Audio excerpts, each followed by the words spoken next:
Chair, we are live. Go ahead. All right. Good morning and welcome to the Board of Supervisors, Napa County, April 23rd, 2024 regular meeting. Can we have the roll call, please? Vice Chair Cottrell. Here. Supervisor Ramos. Here. Supervisor Pedrosa. Here. Supervisor Gregory. Here. Chair Gallagher. Here.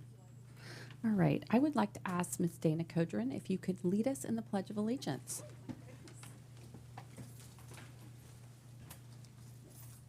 I pledge allegiance to the flag of the United States of America and to the republic for which it stands, one nation, under God, indivisible, with liberty and justice for all. Thank you so much. We're going to move on to our pet of the week and our proclamations and commendations. And I'm going to just announce the proclamation. That is a presentation of a proclamation recognizing May 2024 as Older Americans Month in Napa County.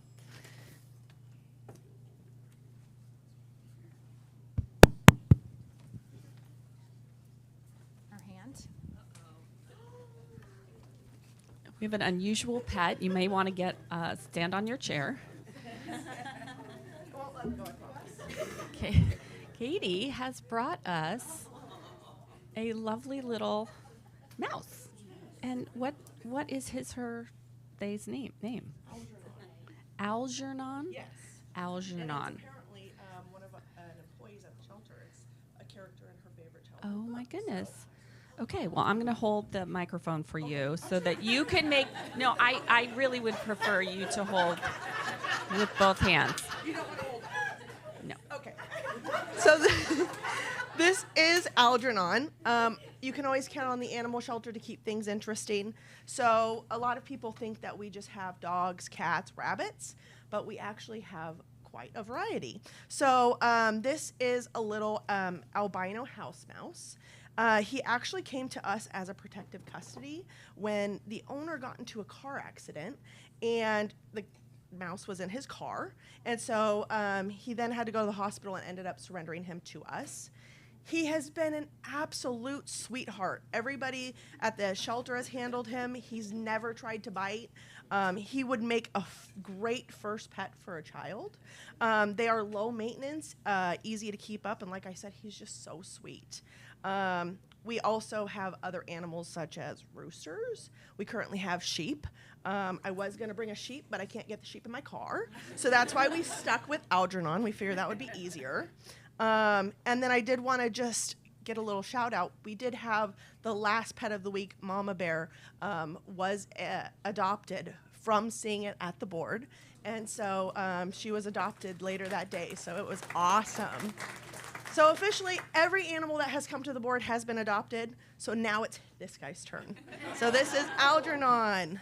Well, great. Thank you so much, Katie. And Anybody want to see him? he's actually quite cute.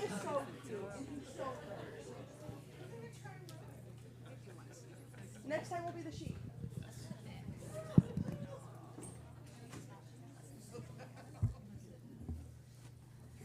Okay, great. We're going to move to our proclamation. So if anyone is here for the Older Americans Month proclamation, please come up and stand around. And we're going to get a picture actually afterward too and invite you all to come. So there we go. Thank you. So we'll go ahead and recite the proclamation. Whereas since 1963, Older Americans Month is dedicated national observance during the month of May devoted to celebrating seniors 65 and older, their contributions, and raising awareness about issues related to age and aging. And whereas the 2024 Older Americans Month theme is Powered by Connection, which recognizes the profound impact that meaningful relationships and social connections have on our health and well-being. And whereas Napa County is home to a growing number of seniors who contribute their time, wisdom, and experience to our community, and whereas older adults of varying abilities and backgrounds improve our communities through intergenerational relationships, community service, civic and social engagement, and countless other activities on a daily basis. And whereas Napa County is committed to exploring and celebrating the vital role that connectedness plays in supporting independence and aging in place by combating isolation, loneliness, and other social issues. And whereas Napa County will continue its work to build an even better community by emphasizing the many positive aspects of aging, inspiring older adults to push past traditional boundaries, and embracing our community's diversity. And now, therefore, be it proclaimed that this Board of Supervisors, County of Napa, State of California, on this 23rd day of April 2024, does hereby proclaim May 2024 to be Older Americans Month in Napa County. And in doing so, we encourage members of our community of all generations to celebrate and pay tribute to the seniors who raised and guided us throughout our lives. Let us all contribute to the creation of an inclusive society and accept the challenge of flexible thinking around aging. And lastly, let us renew our commitment to prioritizing connectedness by giving our seniors the fullest attention, care, support, and respect that they deserve.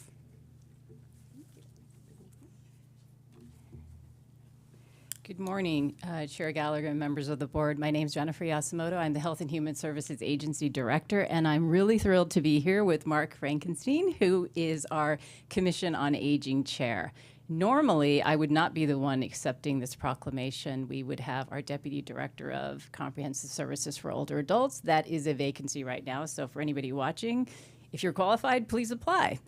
I also want to just note that issuing this proclamation, I know your board advanced this proclamation because it's not quite yet May, and did it today, and it's greatly appreciated because, as your board knows, on your agenda, item 11B, is really a multifaceted presentation that really brings many key individuals and organizations together here today, and I think they pretty much packed the room. So I just want to kind of do a shout out to them in the room. If we have Commission on Aging members in the room, could you please stand? Anybody from Commission on Aging? Okay. Great. Thank you for being here. We also have a sort of cadre of supporters, advocates, and providers that are here who are really supporting your board's commitment to the Napa Older Adult Assessment. So if you could all please stand. I know you're here in mass. Don't be shy. Supporters, providers. Yes, that's it. I do mean you. Thank you. And I also want to just acknowledge we have Elaine Clark, who is our Napa Solano AAA Executive Director. So, it's great timing, too, because the theme, Powered by Connection, I think you can tell and you will tell by today's presentation that we are powered by connection in support of older adults. And I really want to thank this board because you have kept and celebrated older adults at the forefront of many decisions that you've made. As we know, older adults is the largest growing sector of our county. We have approximately 39,000 residents now. That's about 28% of the population. Our estimates by 2040 is that increases to 43,000. So adding about 250 residents per year for the next 16 years. I think maybe the only demographic sector growing in our county. Your recent approval of IHSS provider wages is something that I really also wanted to thank and acknowledge. That is a monumental investment in caregivers and in families in our community. And I know that your board was mindful of the changing context around us in making that decision. And in sort of more timing magic, that wage increase actually goes into effect May 1, right, as we celebrate Older Americans Month. So thank you again. We know that supports caregivers and older adults in our community. So just by way of some data points, we have over 1,500 IHSS recipients in our county. 59% of them are older adults, so 60 and older.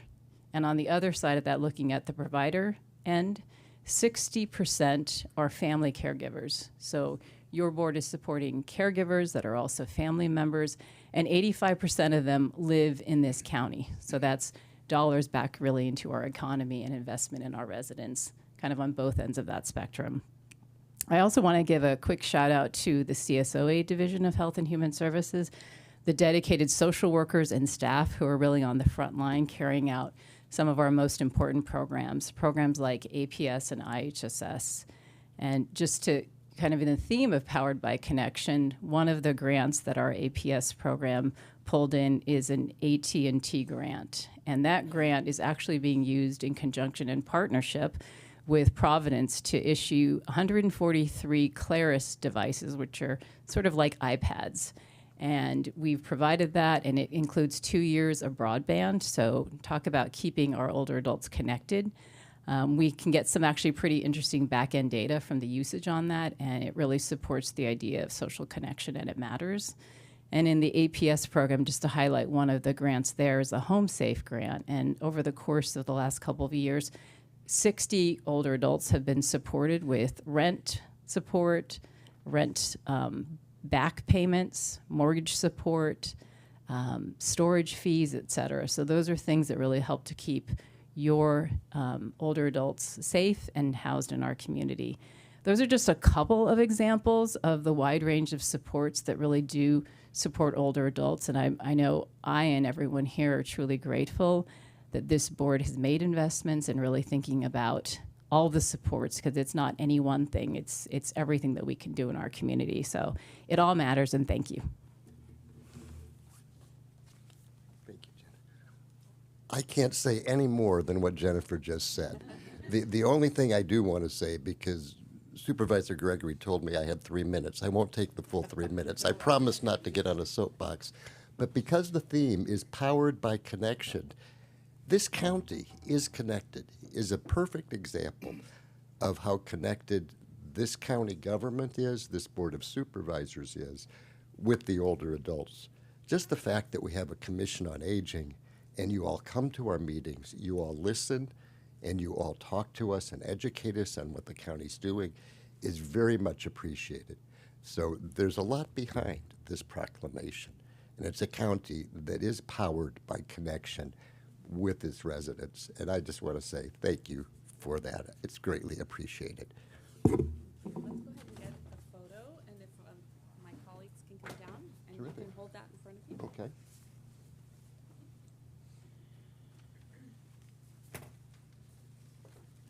Where are we going to stand? Can we get other members of the commission? You left some time on the table. I know. I tried to.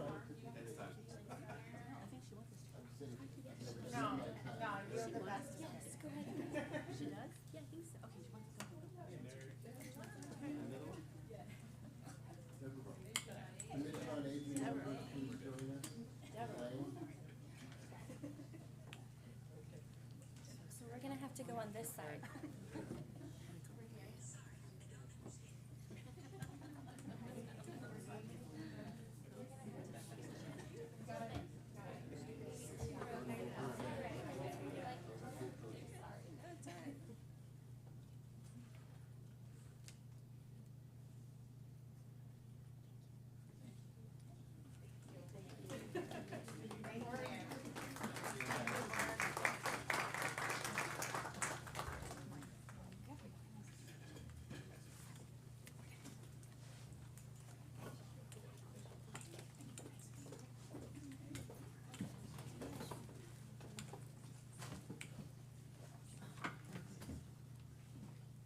Great. Well, thank you. That was wonderful and great to see so many people.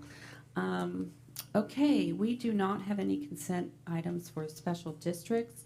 We're going to move on to our consent calendar. We are going to pull and discuss 6H. So do I have a motion to move the balance of the consent calendar? So moved. All right, moved by Gregory, seconded by Pedrosa. All those in favor, please say aye. Aye. Aye. Any opposed or abstentions? Okay, great. So now,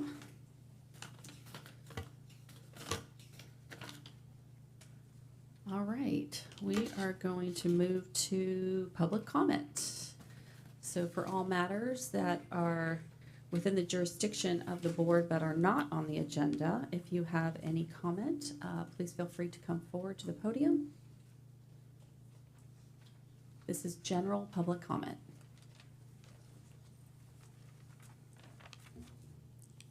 Good morning.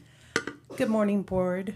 My name is Melissa Lamatina, and I have been, excuse me, I have worked for the county for 10 years.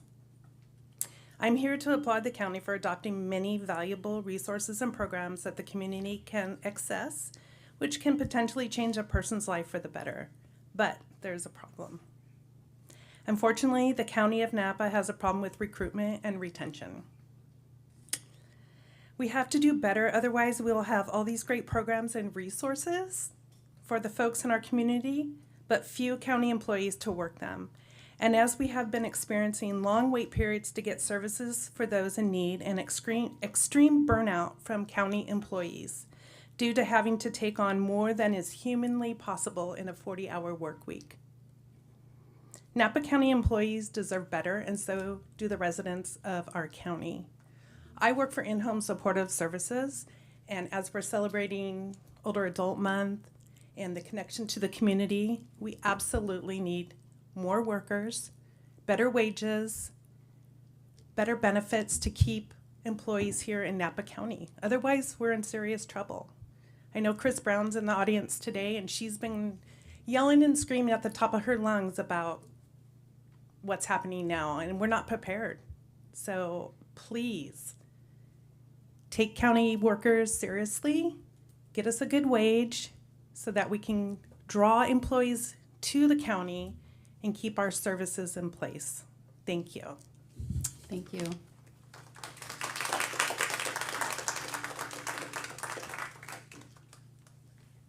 Is there any other public comment?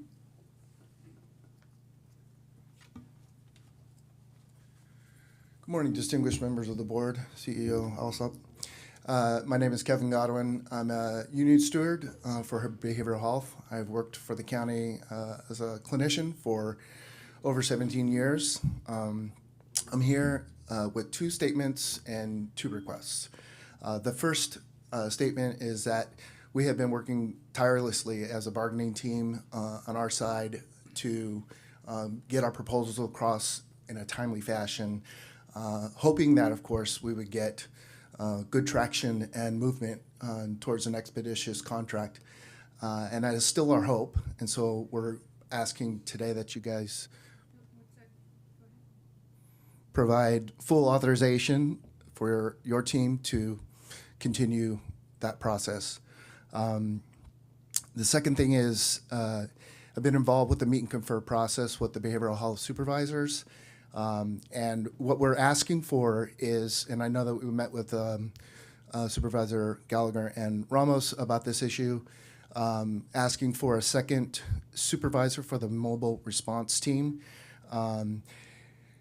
The way it's currently constructed does not allow enough on-site supervision and relies heavily on on-call supervision for staff who are working in the evening hours and across the weekend. I think it would be more beneficial, having done that work myself for many years, dealing with very complex issues, and not having someone to be at your ready right there in the office to talk to and to work through issues that are of the most importance. Crisis work is the focus of trying to help people when they're at their worst. And so we really need more support, especially with a very young mobile response team that need a lot of guidance, and it's very difficult work. So I urge you guys to please work with us to find a solution that meets the needs of the community. So thank you for your time. Thank you.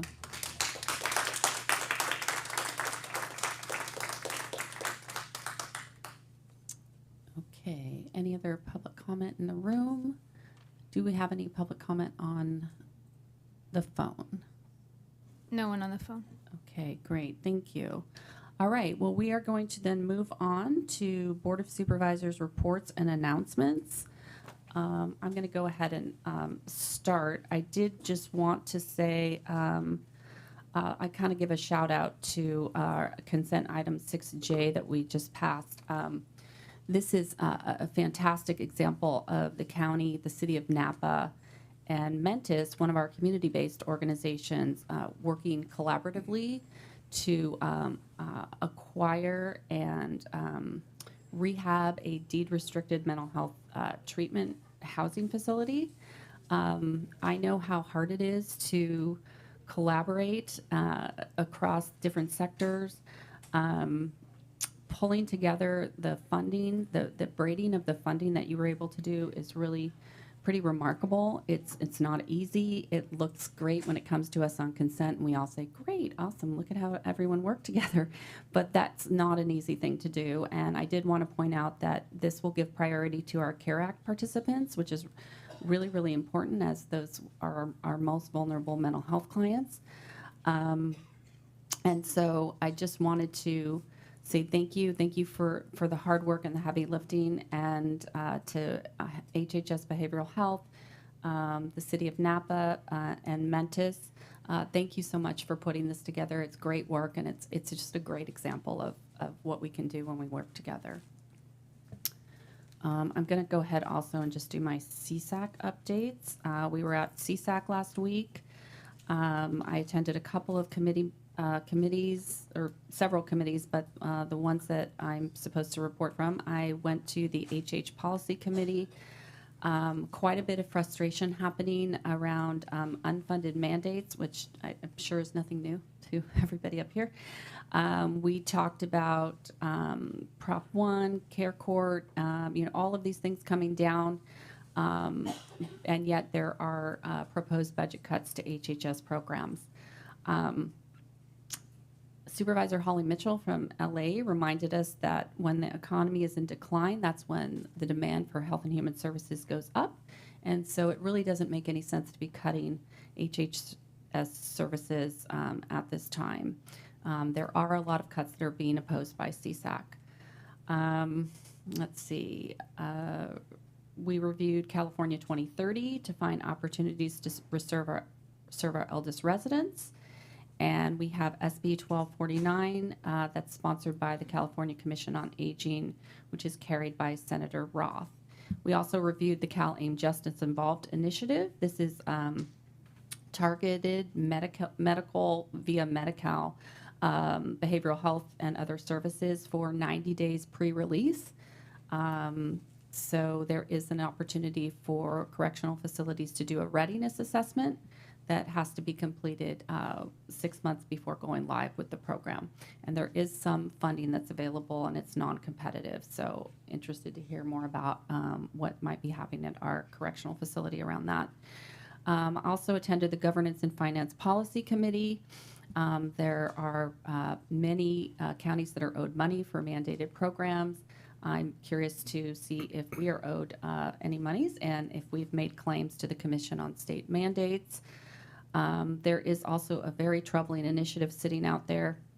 It's currently in the California Supreme Court, and they will be deciding whether or not it goes on the ballot. It's called the Taxpayer Protection and Government Accountability Act. It has unfortunately qualified for the ballot, but this will really severely impact every way that the state and local government and the voters themselves raise revenue. It also can be retroactive and nullify taxes and fees to 2022. So we are tracking that, and CSAC is tracking it, and it's going to be very, very important to assure that we do have that local control. We also had some good meetings with our representatives, Cecilia Aguiar-Curry and Bill Dodd.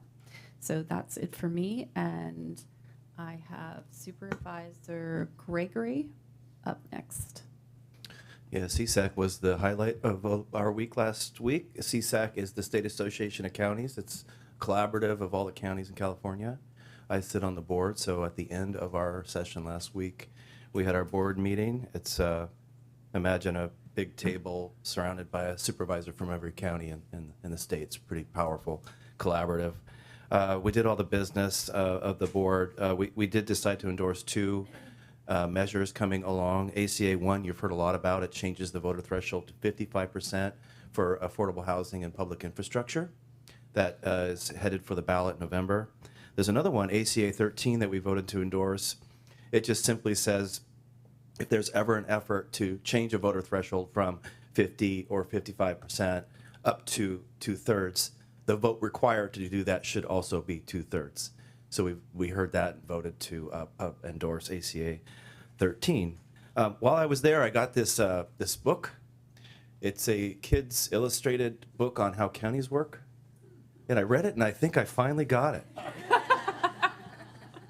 But I know a lot of us, particularly our county leaders and staff in the audience and listening, often have to tell the story, what the heck do counties do, especially versus cities. So this is pretty cool. I got a couple of them, but if you want some, I'm sure we can get more. Thank you. Great, I love that, and I'm so happy you finally get it now that you're retiring. Okay, Supervisor Pedrosa. Thank you, Chair. I'll take that book for my kids so I can read it at bedtime. Look, thank you. I'll call attention to 6 M&R consent, where it's talking about the $5 million that Napa County got from the Berryessa Housing Finance Authority. And I just want to underscore that because that's going to go towards helping affordable housing and homelessness. In a time when I think, not this board, but there's some local leaders in our community that are asking the question of what do we get when we act regionally? It's things like this. This is $5 million coming from outside the region that benefits us local residents. So while it's sometimes tempting to just think about local, it's understanding that when you act regionally, you get benefits into our community. So I hope those electeds are listening. On MTC, we are having a workshop next week, or actually this week, where we're talking about regional transportation and housing as well. So we are going to be in San Jose, and it's a great collaboration of electeds from throughout the region. So we try to do this twice a year where we get together in person to talk about those regional issues that are facing our region, and it's housing and transit. No surprise there. We'll be talking about the fiscal cliff. And I do want to give credit to Adam Housley, a community member who pulled together local families last night to talk about the needs for local sports fields. And it was an incredible attendance of families there from all walks of life being interested in their kids. And to me, that was such a powerful moment where there was great collaboration, desire to see different outcomes happen. So congratulations to Adam on that. And then today, in terms of talking about, older adults, one of the scenarios that, I hadn't thought about, because you think about two parents wanting to age and then move somewhere else. But in some of my community circles of friends, I have one parent who's aging and the other one is not. And the reality of what do you do? So it just really pulls up these issues that we're all grappling with, that there's not just one issue. It's multiple issues, and they vary. Sometimes one parent ages quicker. They're not ready to go to a home. So what does that do to these local families? And the fact that our demographics are changing and trending in that direction, it just underscores that these are real discussions that we have to have. It's not hypotheticals. It's real things happening to local families. So I just want to congratulate you all for the work you're doing. So thank you. Great, thank you. Supervisor Cottrell. Thank you, Chair, and to my colleagues who've just spoken. Yeah, I just wanted to extend a thank you to the Director of Health and Human Services Agency for the presentation and helping us have some facts and data. The piece about 250 more older adults every year, that's a tangible number that we can wrap our heads around. So thank you for sharing that. The items that I wanted to share this morning are from CSAC. I sit on the Agricultural, Environment, and Natural Resources Committee, and it was all fire and prevention and also forest health. That was what the seminar was about this time. So we heard from state and regional leaders and also heard about a pilot project that is being run by the former LA fire chief looking at wildfire mitigation. And there's going to be a pilot over in Lake County. So I think it will be interesting for our county to be tracking that information. And then also wanted to report out from the Napa Valley Tourism Corporation. We had a board meeting last week, and staff is rolling out a sustainable tourism plan, which I think will be really important going forward, how we find the balance for visitors, residents, quality of life, and natural resources. So that's exciting. And to build on what Supervisor Pedrosa said about the importance of transportation, one of the facts that came out of that initial study was when they asked visitors about things they'd like to see improve in the area, better transportation options was ranked the highest. So I think there's a lot of common ground between what residents are looking for, older adults are looking for, and visitors are looking for. And then finally, we'll be doing a May 7th community meeting for folks in the Angwin, Pope Valley, and Berryessa region to talk about emergency preparedness, what's out there in terms of resources, and what residents can do to be ready for any kind of disaster. So thank you. Great, thank you. And Supervisor Ramos. Thank you so much. I won't repeat the CSAC ones. I will be additive. At the Latino Caucus meeting, we had our insurance commissioner, Ricardo Lara, and I spoke to the fact that there's been a lot of focus on residential insurance losses, but also the need for focusing on agricultural communities and agricultural insurance loss, especially when a residence is co-located. We are very unique in that respect, and also talking to getting an update from him about the changes in insurance pooled risk and what the insurance commissioner is working on. And we received an update of the continued support from the legislature and from the insurance commissioner to ensure that insurance companies are taking into consideration the mitigation, specifically our defense certification process that we have through CAL FIRE. So I had an opportunity to share that statewide, and everyone oohed and awed. So to our chiefs in the back of the room, great job. It was an opportunity to share the goodness here in Napa County. I had the opportunity to join CSAC now as treasurer of CSAC and present that budget. So I've gone heavy on budget season already. Got a kickstart on being treasurer of the CSAC Foundation Board, and also CSAC, our trade organization. And for me, I will say the absolute highlight of my week was being president of the Association of Bay Area Governments, where we voted on Thursday night, a moment I thought we might not ever get to, but a unanimous decision to support placing an up to $20 billion, and I'll just say, I'll say to Supervisor Pedroza, we strongly said $20 billion bond on the November 2024 ballot for housing in the 9 Bay Area counties and 101 cities. So good enough work week. Great, thank you. Good work, everybody. Yeah. Okay, we are going to move on. We do not have, yes, we do. Wait, what am I saying? We have one item, AH, that we did pull, and if Director Lederer maybe could come up, just had some public concerned about maybe fleshing this out a little bit and hearing more about this particular item.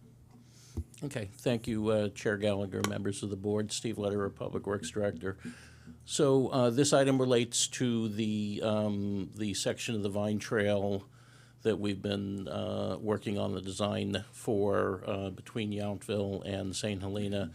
This agenda item is simply an agreement with Caltrans. Much of the trail, wherever there are multiple routes that are being looked at, but just about all of them have some pieces on Caltrans property, so we need an agreement with Caltrans for them to review what we may be doing in their easement. So that's what this agenda item is about. In a bigger picture, I know there have been some community concerns about ultimately where the trail is going to be aligned, and no decisions have been made on that yet. That's actually the where we are right now is doing the studies and the evaluation to look at the possible routes that may be available. I think there are actually like 6 different alignments that are being looked at currently. Ultimately, this board had made the decision many years ago that the board would not use eminent domain for the purposes of doing the trail. So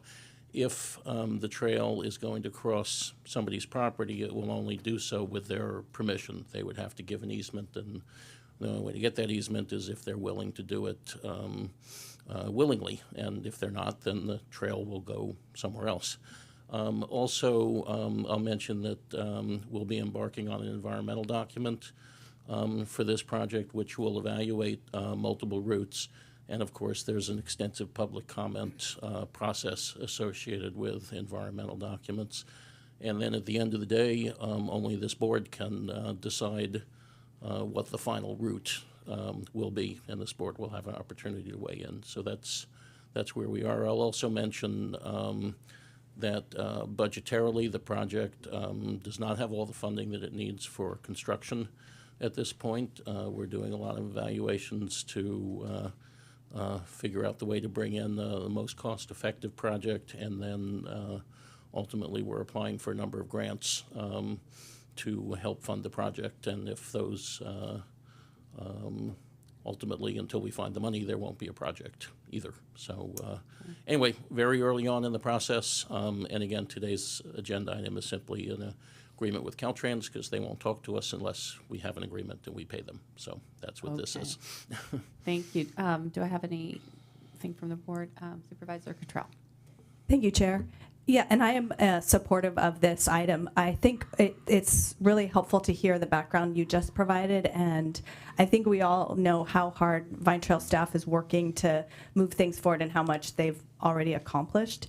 I think what I have heard from residents is a concern about just better understanding of where the process is, where there's opportunity for public input.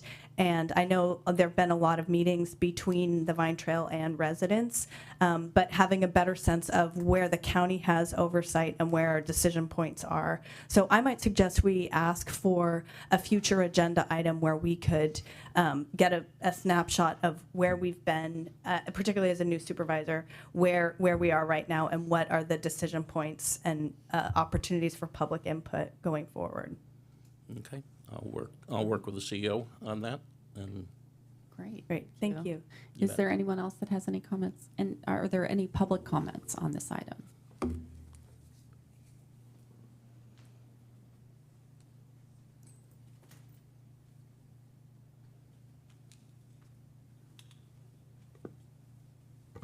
Thank you, Good Chair morning. Gallagher, Supervisors. Good morning. Dave Moffett, 7323 St. Helena Highway. I appreciate your bringing this item up for discussion and look forward to a future in-depth discussion of the history and future direction of the Vine Trail. I would specifically ask with respect to this item, the resolution specifies $170,000 cost to this agreement with Caltrans, and further describes a 4.3 mile proposed alignment that would be investigated. I just wonder if the dollar cost of this project is associated with the number of miles that Caltrans has to analyze, that if the 4.3 miles is inaccurate, the $170,000 budget is also inaccurate. With 6 potential alignments that were mentioned, I don't know if 4.3 miles covers all those potential alignments, and I further don't know if all of those alignments, if the mileage increases that Caltrans needs to analyze right of way on, does the price of this agreement go up? Thank you. Thank you. Thank you for your question and your comment. Mr. Lederer, do you have a answer to any of those? Thank you. yes, the agreement with Caltrans is based on an estimate of how much time they think it's going to take, and it is just an estimate. Ultimately, we pay based on the number of hours that it takes. Generally, they give us an estimate that's fairly high. We generally don't spend all the money. We could. It really just depends on the amount of work that they do. It's not unlike the county use permit process, where we collect a deposit from an applicant based on how much we think it's going to take, and some take more and some take less. So it's that type of consultant agreement. The mileage is a piece of it. The routes is potentially a piece of it. How difficult any particular alignment is for them. None of these things you can predict exactly up front. So it's just an agreement to work together with an estimated cost. And as always, we do our best to control the costs, but they're the only game in town. There's no other Caltrans to work with, and they ultimately the costs are based on their efforts. Okay, thank Yep. you. And I would imagine you track that as you go. So if it looks like it's going to be more, you have that, you have advance warning. Like, it looks like we need more, we're going to take more time. Yeah, if we needed more money, we would come back to the board for an adjustment. That doesn't happen very often, but if it did, then that's what we would do. All right. Thank you, Director Lederer. Yeah. All right. I'm going to bring it back to the board. Do I have a motion on this item AH? So moved.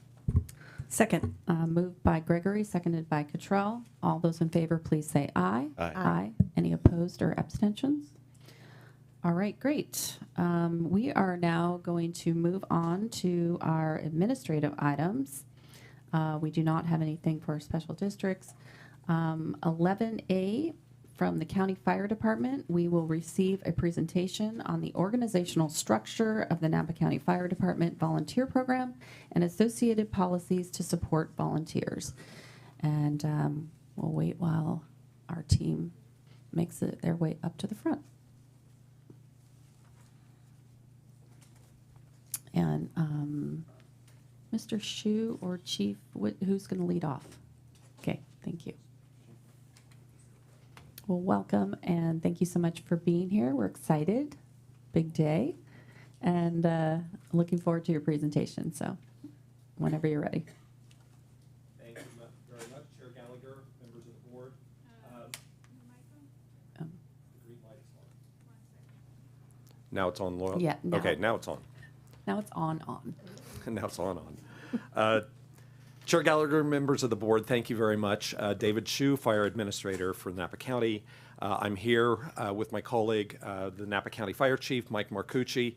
We're very pleased to spend a little time today describing to you what I would consider to be probably arguably the most significant structural organizational change of Napa County Fire Department in over 50 years. So I'm going to begin with talking about a little history and what the new changes look like, and Chief Marcucci will then take over and dive a little deeper into the new policies and procedures and where we're going to go with it. So getting back with the history of it, Napa County, of course, has a very long history of volunteers with Napa County. It goes back to the 1800s. Throughout the early 20th century, there developed a number of volunteer fire departments across the entire county. We have varying records that tell us how many fire departments existed. Some range in between the 20 to 30 range, but I've never found a consistent number. I find lots of sources that say different numbers, so I'm not entirely sure if everybody knows, but eventually that consolidated down to smaller and smaller groups that covered larger areas. And we eventually got, the county of Napa was one of the very first counties in the state. And some arguments claim that it was the very first contractual agreement with the state of California through, back in the day, what was known as the California Division of Forestry, to provide fire services or fire warden services for the county to look at fire protection issues. We fast forward to 1973, where the structural organization that we largely know today began to take shape.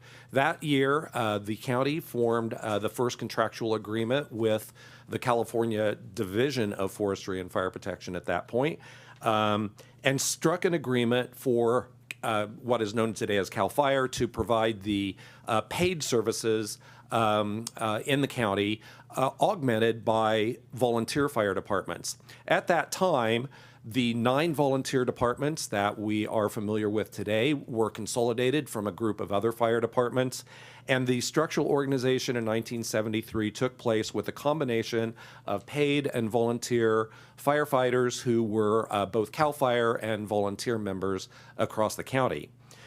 In essence, that structural organization has remained largely intact all the way up to today. And so part of it, next slide, please. Oh, there was our history right there. I forgot to start the slideshow. I told them I needed a clicker, but we'll deal with that later. Let's go to the next slide. Yes, thank you. So this update that we're providing you today is, really revolving around a lot of conversations that have taken place over a long period of time. This is not a new idea, a new concept that is just erupted. I can say, want to give you a little history of, why now. Arguably, I was here working in Napa County in various positions, and these discussions about consolidating and looking at a different organizational structure were taking place 20 years ago. So this is not a new idea, and these conversations have been taking place over a long period of time. However, we fast forward and say, well, why is it happening now? And the simple answer is that there are a growing number of safety regulations and guidelines through OSHA and NFPA standards that really mean that we need to keep up. There are some, when we have a structure where there are paid and volunteer components that are working on different sheets of music, so to speak, there's a real struggle with trying to build a consistency across the board for training and response policies and procedures and so on and so forth. And that has been recognized for a long time. Over a 20-year period, there have been 4 grand jury reports that each one concluded successfully that there was a need to really review the organizational structure of Napa County Fire. The most recent one came out in February of 23, so just a little over a year ago.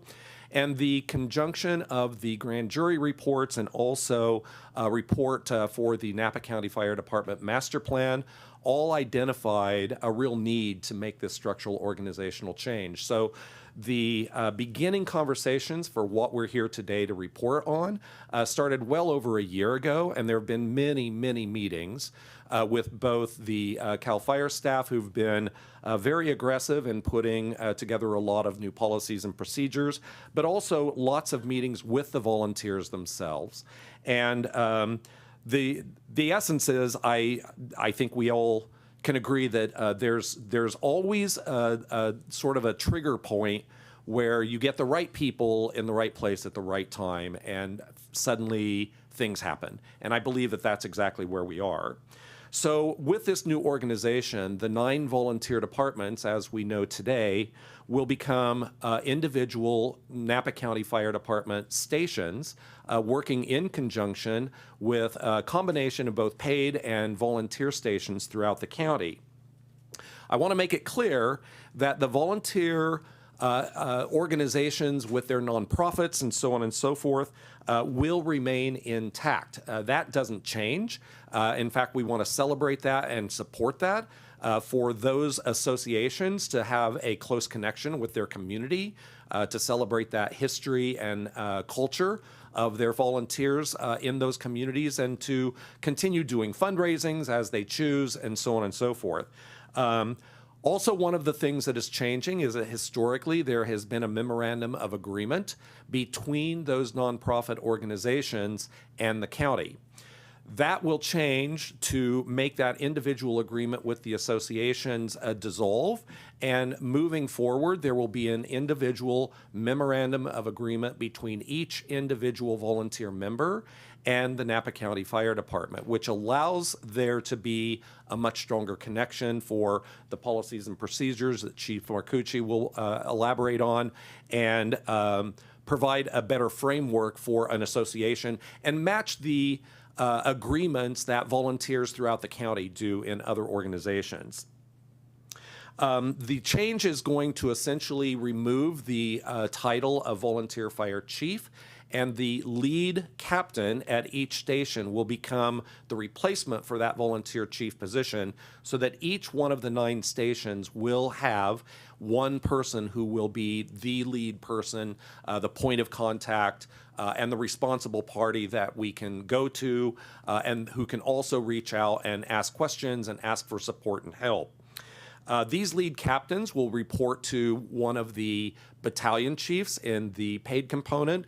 The county has been effective in supporting growth of battalion chiefs. So there will be 3 county-funded battalion chiefs who will be responsible each for 3 of the volunteer stations, and will be that real connection and support person to be able to answer questions, to be able to help them do any paperwork or administrative work, and really provide a better line of communication, help with training issues, anything that comes up. So at the end of the day, what we're going to end up with is a much stronger connection and communication, and a stronger, next slide, please. A stronger level of consistency and so on and so forth. I'll elaborate on that in just a second. But I've got 2 slides here that are essentially showing you the new organizational chart with the Napa County CEO going down to Chief Marcucci as the fire chief, myself as the fire administrator, and my partner J.R. Rogers as the project manager. We oversee the Napa County Fire Marshal's Office, which is largely transitioning into county-funded employees. And then you go down through the chief structure with Chief Martin, Chief Ham, the 3 Schedule A battalion chiefs who will then oversee the combination of both paid and volunteer stations within their respective battalions. And so that transitions everything into a very organized chain of command, matching all fire department structures throughout the country. Next slide, please.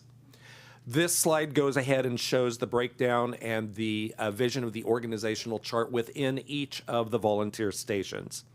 And so you end up again with the unit chief, the fire chief for Napa County Fire, dropping down through the deputy chief, division chief, and the battalion chiefs, leading to the lead captain.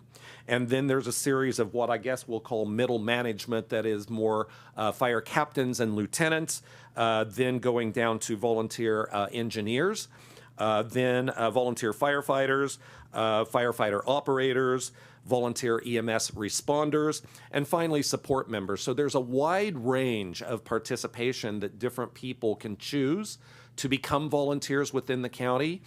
We appreciate the recent Through the Vine episode, the very first one, that recognized the efforts of the volunteer fire department, the fire department in general, and put out a push for people who might be interested in their communities and helping as volunteers. So we're going to see a lot more activity in publicizing that and recruiting people, and we think that this new organizational structure will help with that.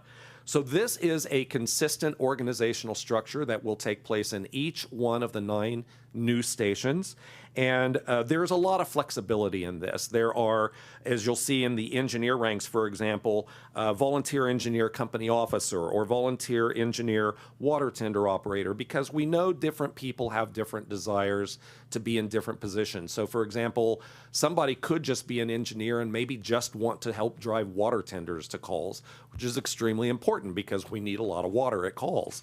But some company officers may just want to be an operator, or some companies' officers may want to be looking at promoting to the next lieutenant ranks, captain's ranks, and they could take the training to become a company officer. So there is a lot of flexibility.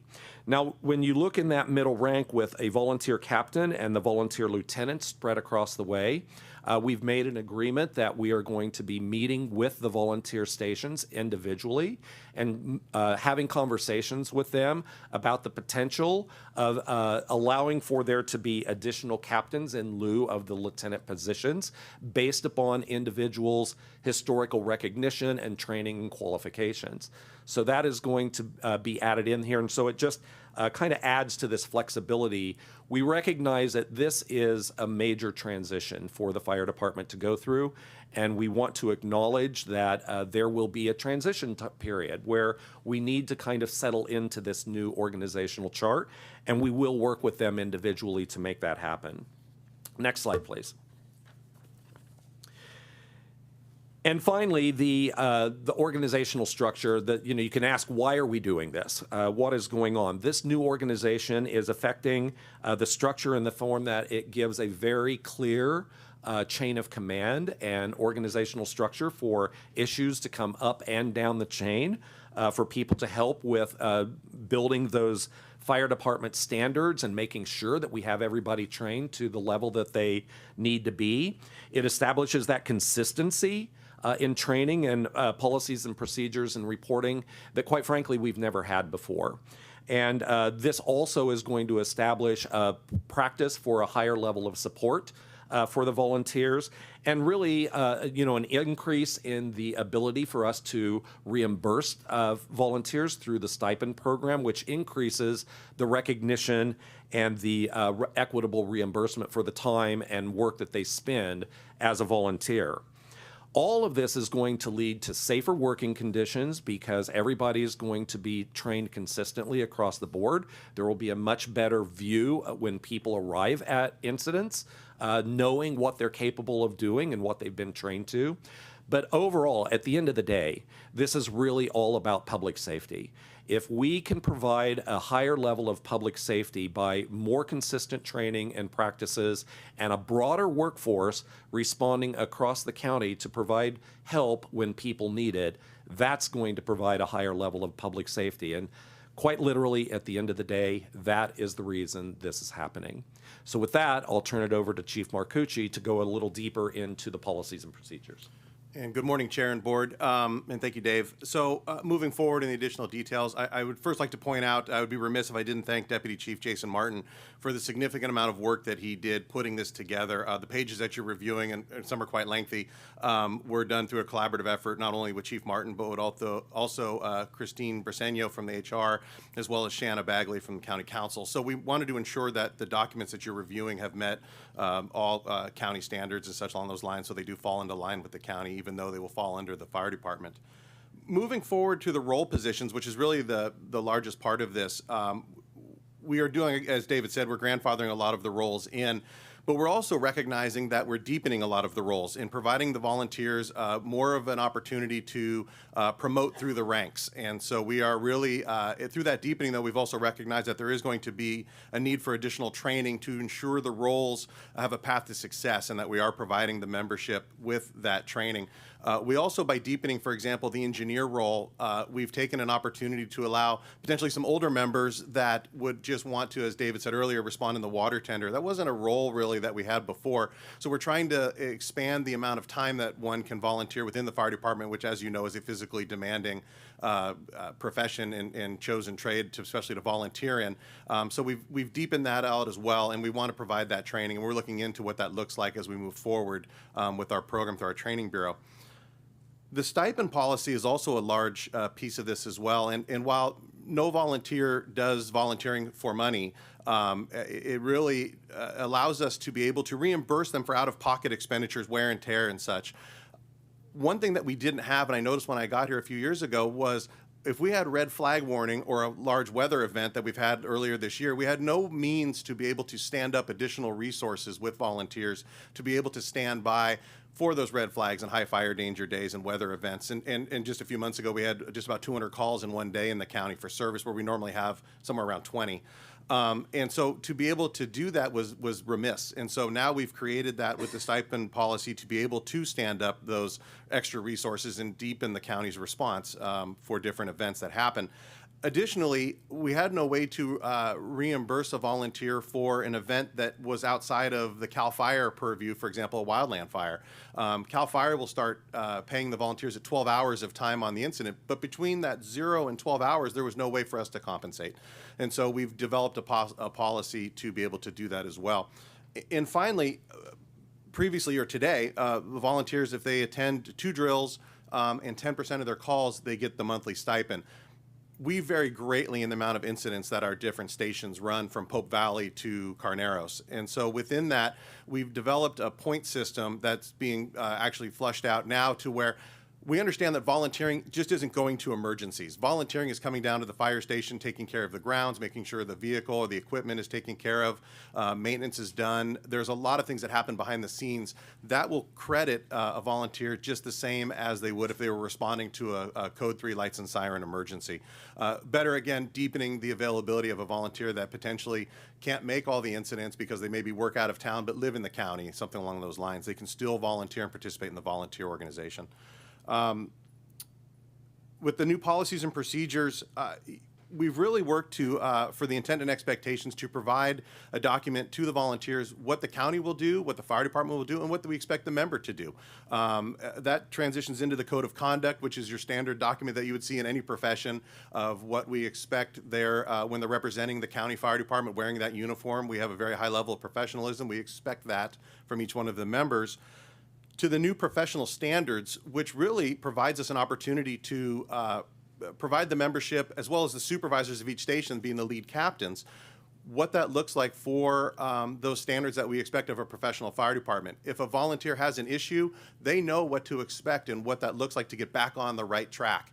It is basically a great training tool to teach our supervisors how to supervise, and also the membership that they don't have any surprises or hidden things hiding behind a corner if they do have an accident or mistake. We can address that and move forward. The county's making a significant investment in the volunteers, and we want that return on investment, so we want to be able to correct a behavior if we need to, or provide a clear path to success.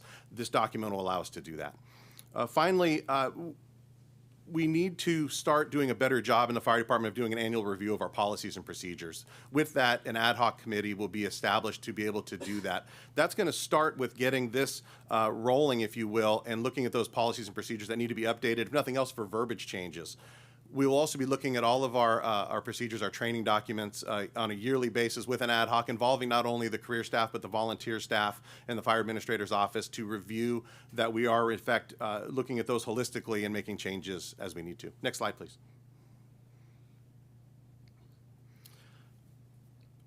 The one thing that really is exciting to see is potential, or the improved internal communications. As David mentioned, the county is now funding 3 battalion chiefs, and the county was funding 2 prior, but we did some duty realignment to where we now have 3 field battalion chiefs for the first time in the history of the fire department.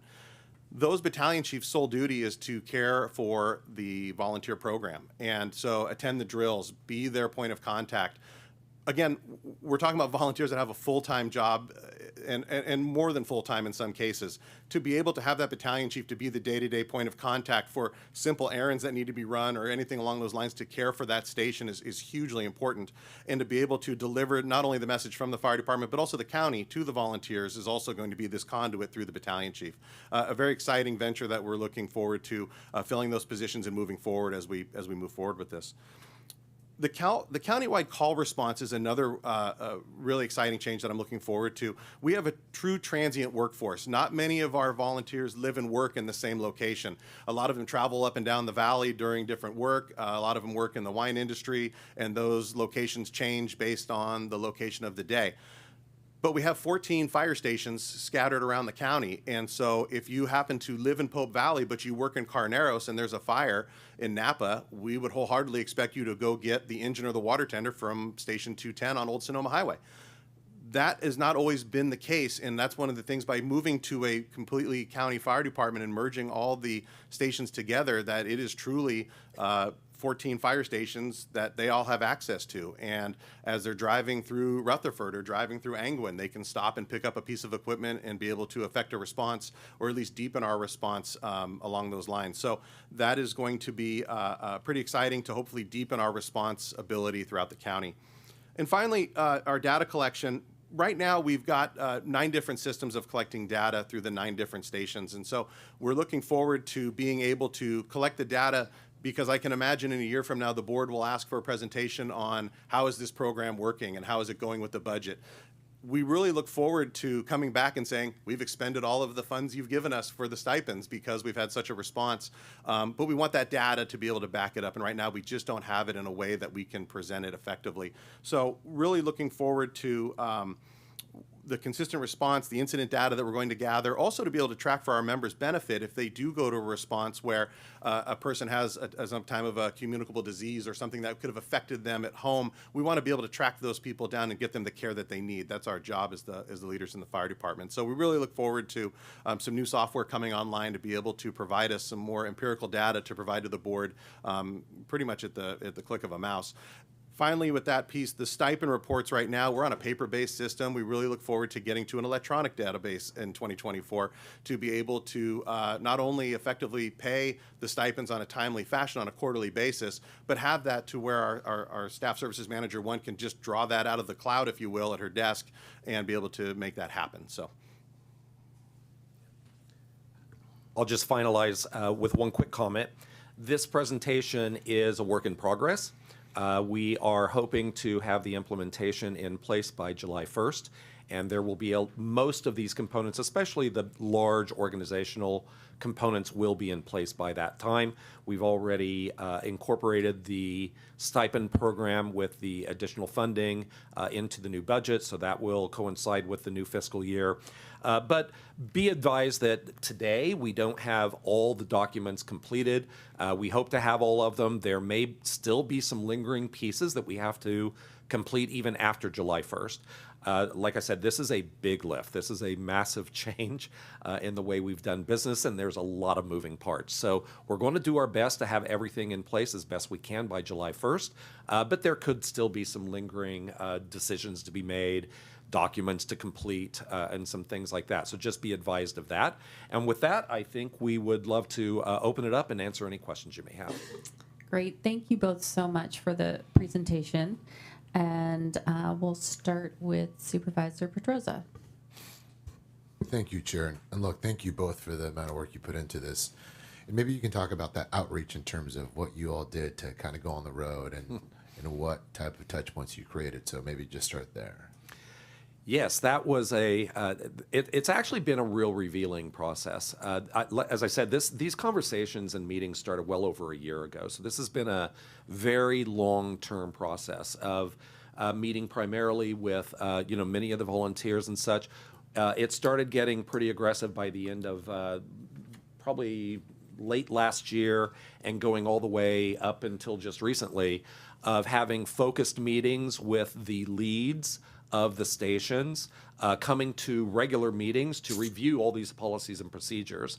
So as we have been, Chief Martin, again, recognizing the huge amount of work that he's put into creating these policies, running them through HR, running them through county council, bringing them to the lead company officers for their review and feedback, which we've taken. And quite frankly, the documents, the policies and procedures that you have before you reflect a lot of changes that were incorporated into those policies based on the feedback and discussions that took place during months and months of meetings. In addition to that, as we have started gearing up towards this presentation, it was really important for us to make sure that we took the time to go out to every single one of the 9 individual stations with all the full membership. We sent out all of this data and information to them. We have completed them as of last night. So we have visited all 9 of the volunteer stations across the county with all their members and received even additional feedback, which have resulted in even some further tweaking that we're presenting to you today. And as I said, not everything is 100% chiseled in stone yet, so there's still the opportunity to make some additional changes as we move forward to that July 1st date. David, and I appreciate that, and I really appreciate you listening and going out there and being open to feedback. Look, I'm all for efficiency and eliminating bureaucracy. I'm a big fan of that, and I think there's some in this in terms of what we're trying to do. And how you measure success is the efficiency of allowing people to do what they want to do. Mm-hmm. And I do believe the volunteers are not here for pay. I don't believe that the pay is an incentive.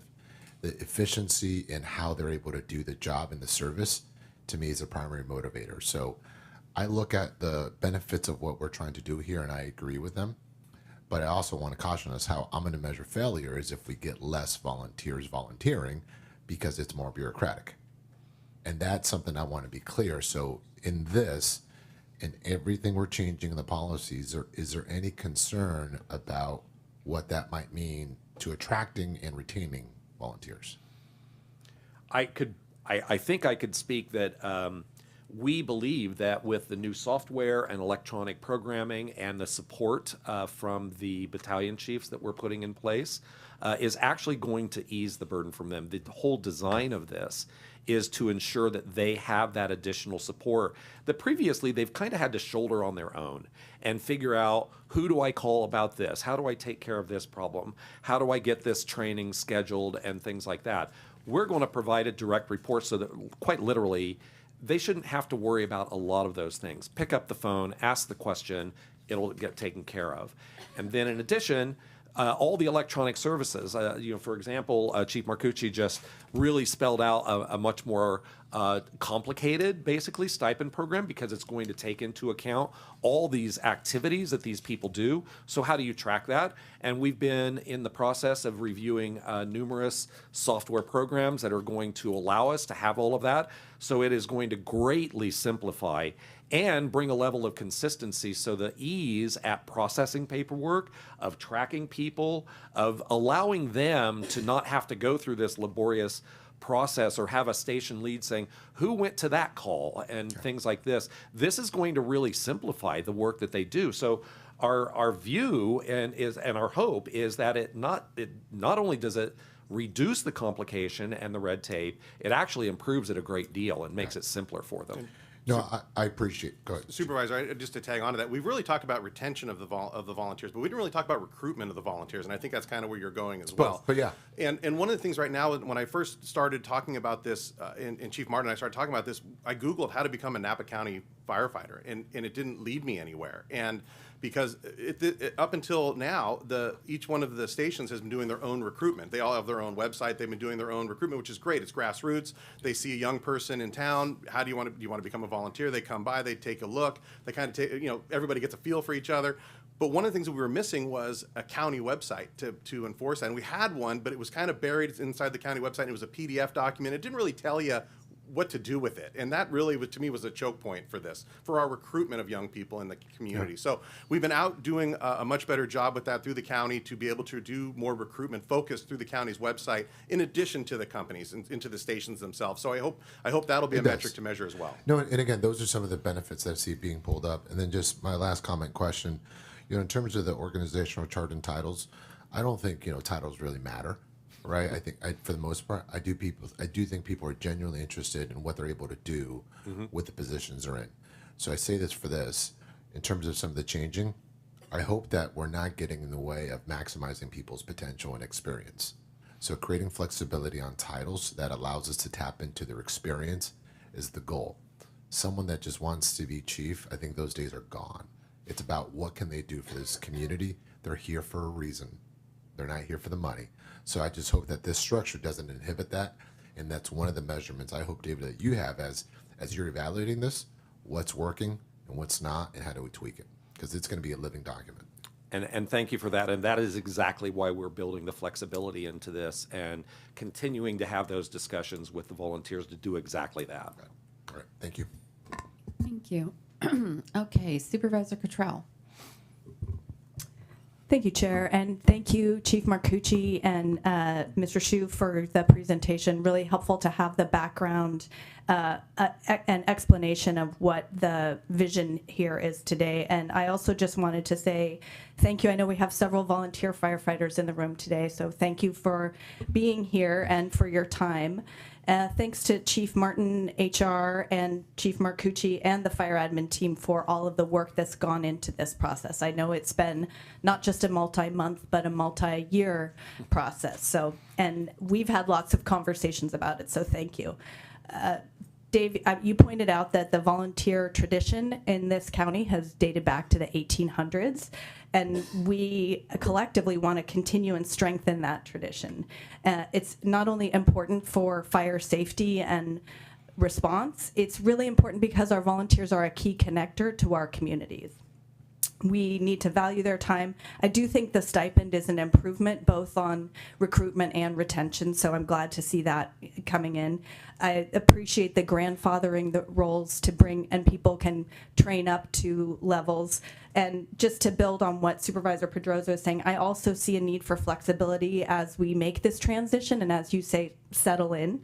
I don't see it reflected in the org chart, but I understand from what you've said, Dave, that NCFD will be having conversations with each station and will be open to recognizing additional captains where there is a record or some evidence of that volunteer firefighter being historically recognized at that level. So I think that is very important. And then a couple of questions in terms of training. I think that's one of the things I hear when I'm talking with volunteers about challenges that they've faced, is making sure that there's an availability of training. I understand moving from the old MOA to the new MOA, I'm not sure where the training commitment is from the county. So I'd love to hear a little bit more about that. And also the vision of the battalion chief as being more present to offer more support. That sounds important. I'm also hoping that there will be training-specific support, so that if someone isn't able to get the training they need, that battalion chief can help that process too. So, and then I think my final comment is, I think the proof is in the pudding here. So, Chief Marcucci, you mentioned that this board would probably be asking for an update in a year. I'd love to get an update in 6 months to just understand. It's not going to change overnight, but I think we'll be able to see in 6 months how things are trending. What I'll be interested in is how volunteer recruitment and retention is going, what the time frame is of that grandfathering and where we expect to see people, and how's morale? Do we see people seeing a light at the end of the tunnel and this new organization really taking shape, or will we need to make some adjustments? And Dave, I appreciate your point that you're open to making those adjustments as we need to over that period of time. So I can answer the training part of that. So the old MOA was between the 501c3 nonprofit and the county. So since that's broken down, the stations are becoming part of the Napa County Fire Department, which already has a training standard built into it already. Some of the moves that the county has made in the fire marshal's office has freed up additional CAL FIRE fire captains to move into the training bureau. The goal that I have is within this year is to have one training captain assigned to each one of the 3 companies to mirror the battalion chief. So you'd have a duo, if you will, of the battalion chief and a training captain dedicated to those 3. One of the struggles we've had in the past is we have 170 volunteers and I have 2 captains to train them. That means there's 18 drills a month. There's a lot of logistics that were hard to cover. I'm hoping to bridge that gap and ultimately have 4 captains in the training bureau, one to do the administrative paperwork and be kind of the backup player, and then 3 primaries, each one representing the 3 companies. And so the agreement that you referenced was reference to how many hours that the training captains would spend with each one of the companies. Again, since that's now broken down, it's assumed that we're going to do that because they're part of the Napa County Fire Department. Within that, no need for an agreement anymore because they're becoming part of the fire department. So we're going to be doing that training as it goes. And we're filling those positions hopefully very soon. Thank you for that clarification. So yeah, I think what would be great in 6 months is to just understand where we are in terms of those training hours, and are they increasing or decreasing, and that will help us know how to make changes going forward. Thank you. Supervisor Ramos. Thank you, Mr. Chu and Chief, for the presentation and really for the work. I feel like this is a very long time coming since I arrived as a supervisor serving on behalf of the board as the liaison to the Fire Services Advisory Committee. We've been talking about this. I remember my predecessor, Keith Codwell, former fire chief in American Canyon, telling me, you gotta fix this. There's something wrong in this system. And I remember those words from nine years ago, before I had taken this seat. So thank you for all the work that has gone on. And this is iterations of staff that have worked on this, and we've been looking at the stipend and the reimbursement. So I'm going to, for the benefit of my colleagues and for others, I want to just share a few things that I get the opportunity to hear from our volunteers at the FSAC committee, and why I do believe that this streamlining is going to enhance our volunteer program. And so the first one is training and records. I don't have enough fingers on my hands to count how many times the FSAC committee has focused on training and records. And I will give you an example. These volunteers, they're doing this outside of work time, outside of family time, and they were having to keep binders for all their training and then upload to try and meet the standards of our Napa County Fire Department training, and things were lost in translation, truly lost in translation. So being able to have those certifications, I will say I remember quite vividly. We had the chief. You can help me with the letters here. The RPP, the respiratory protective training that we had. A very high number that had not met the requirements for the training, and a lot of that was literally getting the certification over to our training bureau to ensure compliance of it. And we had people that were demoted is not the right word, but taken off responding duty and placed on auxiliary, am I right? Auxiliary to support position. See, I got my lingo here. We're placed to support position simply because of a document. We cannot be in that position because we know that being a rural county, we need to rely on the people that are closest able to respond to these calls. So that's one that is going to definitely be enhanced. When it comes to recruitment and retention, the chief alluded to it. The recruitment happens from the 501c3s, from the nonprofits on this website that never really makes it to our place, but then the training influences the retention. So guess what? We're not on the same page. We all have to be one team in being able to really ensure that the volunteers that we're getting in through the door are going to be successful in deploying out resources to our community. The other part that I want to just remind my colleagues, last May, these months blend, we received our standards of coverage report from AP Triton. And you will see in that, when you look at, it's not just a matter of what volunteers we retain, and I say that lightly, they've got to be responding, they've got to be engaged, they've got to be participating in the department. We have some volunteers that aren't in fact even responding to calls, yet are receiving stipends. And so when we look at retention is also about making sure that we have appropriate support, reimbursement, and really valuing the service of those who are engaged. And I really do see this as enhancing those volunteers that are responding to calls, that are doing the training, that are supporting their stations. It's not always about responding to the call. Sometimes it's about maintenance of the equipment and reporting to the station and facilitating. So I think that this is a better mechanism to be able to account for all that goes in to being a valuable asset as a volunteer firefighter. The other part that I do believe that it does is when it comes to response. We know that Napa Valley Vintners, I believe the app is called I'm Responding. Am I right here, Chief? There's an app that the Napa Valley Vintners paid for the volunteers to utilize, and I'm Responding. That's our county fire department, and we don't have integration of all of this. The fact that we've got to be calling people, texting people to find out who's responding to a call, who did respond to a call, that is not 2024. We need to do better for our delivery of emergency services, because that is really what we are providing here. These are emergency services. And then next, I will just say to this, I appreciate the comments from my colleagues regarding titles. But these jobs are not like the same as any other jobs that we have here or any structure that we have here in the county. Fire Services is a paramilitary command structure.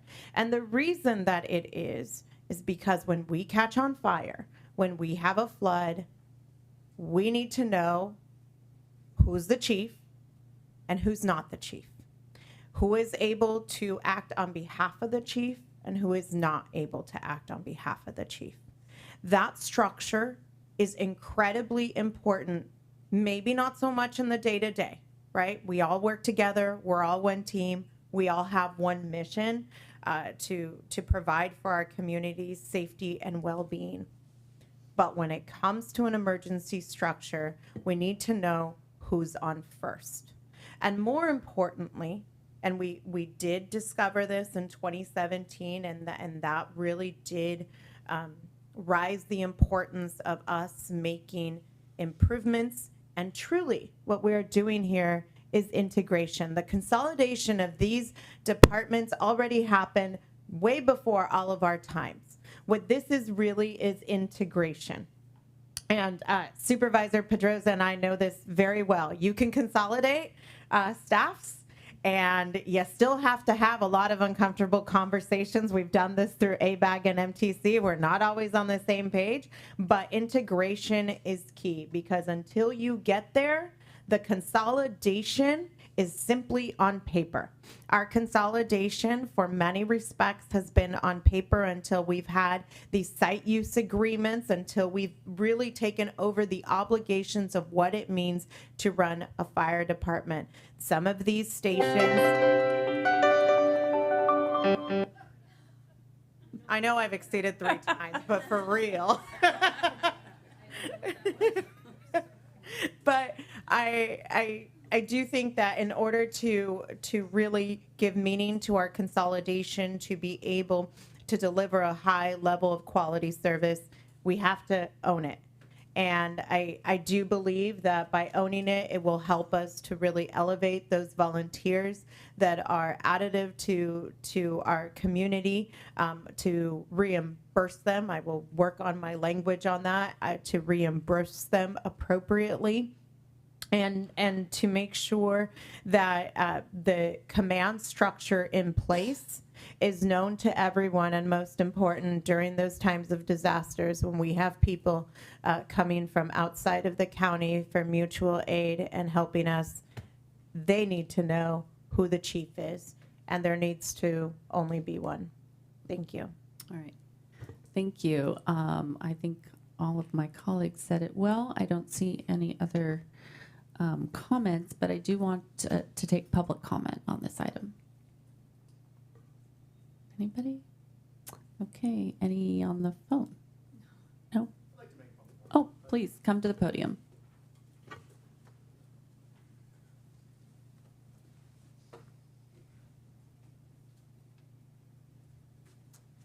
Good morning, Supervisors and Chiefs. My name is Chris Morrisoli.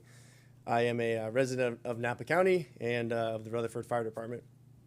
I work in Rutherford, and my family has farmed there since 1902, with most generations serving in the fire department. So I want to bring up a quick concern that many volunteer members of the Napa County Fire Department have with the reorganization and the demotion of our fire officers. And this isn't about the color of a helmet or the weight on a lapel, or who gets to call who chief. But I think it is about 2 things that are important, and that's parity and continuity. Our volunteer fire department's leadership must remain on par with the CAL FIRE leadership so that the voices of the citizens we serve are heard.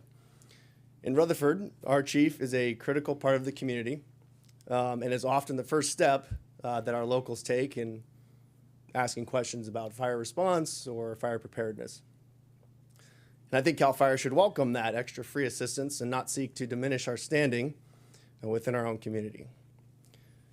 Maintaining parity of the volunteer and paid chiefs is important as stakeholders in a community safety, which is critical to this blended department. During the 2020 fire season, I saw this firsthand and know how important that volunteer chief leadership was to save lives and property. On multiple occasions, as we know, CAL FIRE was stripped of resources from the county and really relied on those volunteers to come in and continue the fight. During that disaster, our fire chiefs were very instrumental in coordination, intelligence sharing, and resource gathering while the CAL FIRE unit was preoccupied, rightfully so, with stopping other fire activity, often outside of the county. We helped save a lot of homes and a lot of wineries that otherwise would have been lost if our crews and our fire chiefs weren't working to prevent that. So that success, and why I think this is important, is because of part two, continuity. Some of our fire chiefs have been serving for over 30 years. They and many of their volunteers know every gate, every access point, every water source, residents, and property owners by name. They serve a very critical role in receiving that information, vetting it, requesting appropriate help that can't always flow through a command center or one of our 6 new battalion chiefs in the county. And continuity in Napa County is not particularly the strength of CAL FIRE. As a state bureaucracy, they rotate much of leadership every 3 to 5 years. We see very often new battalion chiefs that just don't have those relationships and don't have that continuity within the community. And that is the role that I see our volunteer chiefs performing. So I believe removing volunteer chiefs and officers from their roles will have a negative role and a negative effect on recruiting and retention. That reduction of members may in fact be permanent and require more paid staff. And I believe that will come at a great loss for the taxpayer, but a win for the fire industrial complex that we see favoring a state solution for a local problem. Thank you. Thank you, Mr. Morris-Holy. Is there anyone else who would like to make public comment? Okay, all right. Please come on up. Good morning, Supervisors, Chiefs. I'm Scott Powder, resident here in Napa County, part of Soda Canyon Fire. Frankly, what I see as a problem with the proposed new structure is that it doesn't solve the foundational issues. If you break it down, this proposal really just adds another layer of management that we have to work through. It doesn't answer questions of how to make the training department more responsive. We're going to add some more people. Napa County already pays for a half a training battalion and 2 captains. Wouldn't it be better to bring those under Napa County so that they're accountable to Napa County? So we're adding 3 new battalion chiefs, CAL FIRE battalion chiefs. How are they going to be responsive to us? As Chris said, they come and they go. They may be from the county and they may not. So frankly, I think that there's other solutions. I think there's better solutions. So that's my input. Thank you. Okay, thank you very much.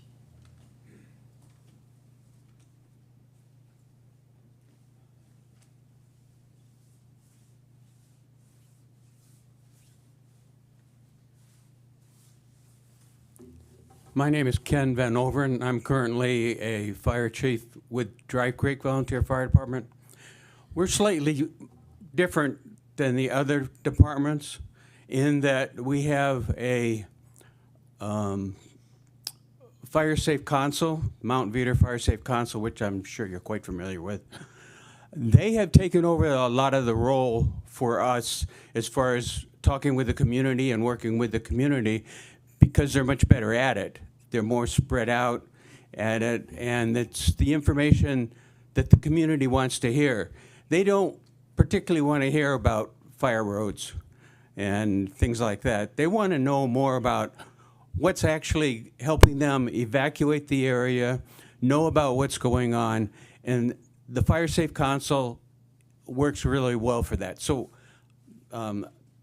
we have firemen that are on that council, so there is still that communication going with them, but that's just to let you know that we're slightly different. As far as being the command structure, our department doesn't particularly care. If I take a look at, okay, I wear 5 bugles, the chief wears 5 bugles. I can't do his job. I'm not trained to do his job. He had to be trained to do my job. So he can do what I do, but I can't do what he does. So should I have 5 bugles? No. Now, whether you want to call me some other kind of chief or just a captain, that really doesn't make much difference to me. I'm going to work the same way. I'm going to talk to the same people. I'm going to accomplish the same job. As far as working with CAL FIRE individuals, I work with Station 12 frequently, but my area actually takes care of 25, Station 25 CAL FIRE station and 12 are both in my area. I have no trouble working with those people and talking with those people at all. In fact, even the city fire station, who responds to our area because they're so close, in a couple cases, whether it's Dry Creek or whether it's Redwood Road, they know who I am because I show up a lot. So we work together a lot. We don't. It's easy for us to figure out who's in charge at a scene, at the normal things that happen. Now, the big fires, even that, we always know who's in charge. So, and that shifts depending on who shows up. As an example, if it's a medical call and the ambulance shows up, they take over, and they're the ones responsible. So, as far as organization-wise and who we report to at different incidents, it's pretty obvious for us. As far as reporting to battalion chiefs or battalion chief or the chief on duty in a particular area is concerned, I've never had any trouble with talking to any of those guys and getting anything done. And yeah, there is turnover, and yeah, there's some training between the two of us, but that takes a little bit of effort and then pays off. So I don't mind that kind of a chain in command. So just to let you know that my department is slightly different than some of the others. And I'm sure that each one has their own unique thing. So trying to get into this kind of a structure, I think is ideal, recognizing that the battalion chief is going to have to deal with different things with different people, which they're quite capable of doing. Mm-hmm. So anyhow, that's my 2 cents worth. Thank you. Thank you very much. Okay. And I'm sorry, are we still no one on the phone? Just wanted to check. Okay. Great. So this was to receive a presentation. Do I have anything else from the board? Thank you so much for all of the incredible work of you both and your teams, HR, county council, all of the volunteer stations. I know that it was a huge effort to have all those conversations and hammer this out, and we greatly appreciate all the work. So thanks so much. Thank you very much. We are going to take a 10-minute comfort break. And I'm sorry to 11B, people are here for 11B, but we really do need to do that. And we will be back 10:46-ish.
Great, welcome back. We are now at item 11B, where we will receive a presentation of the 2023 Napa County Community Health Assessment and Napa County Older Adults Assessment. And welcome to Director Yasumoto and Dr. Wu and Dana Kodrin. Great to see you all here today. And we're excited to hear about the CHA and the CHIP. So please feel free to get started. Great. Good morning, Chair Gallagher and members of the board. I am Jennifer Yasumoto, Health and Human Services Agency Director, and I'm really pleased to be here. And I'm going to introduce some people. We have a little bit of a logistical, we're going to be moving chairs a bit, but making it smooth because there's 5 of us and 3 chairs.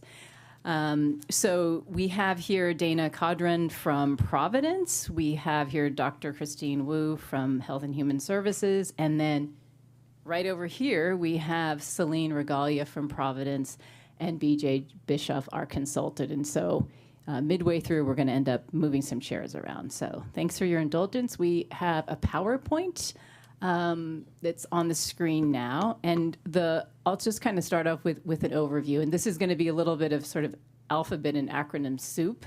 So by the time you walk away from this, you're going to be experts in the CHA, the NOAA, and the CHIP. So that's the goal here.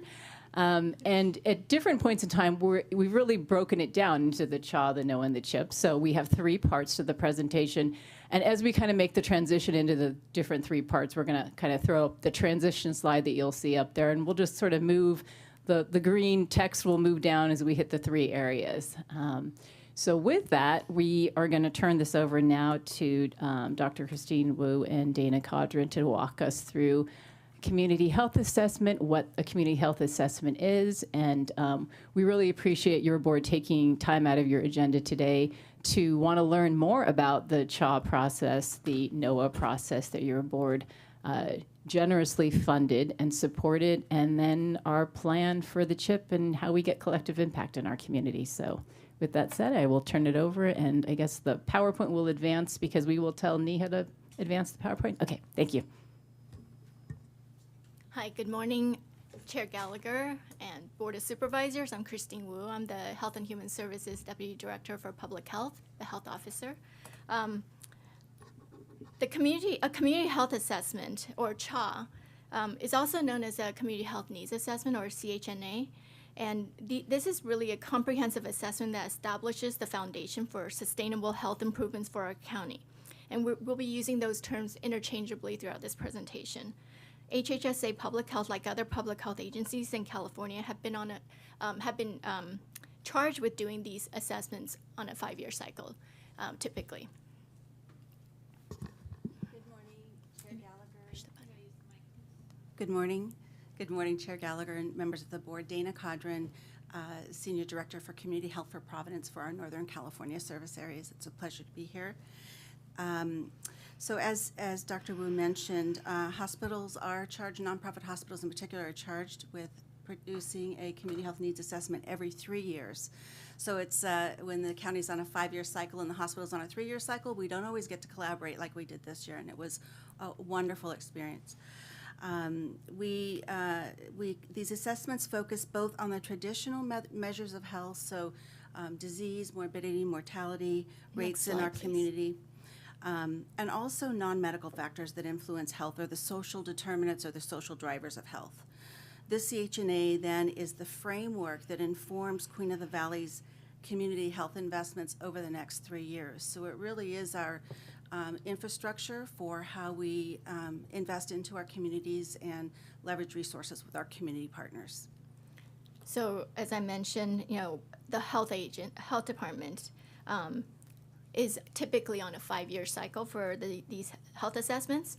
Starting in 2028, we will be shifting to a 3-year cycle to better align with managed care plans and other entities that must also conduct these community-wide health assessments.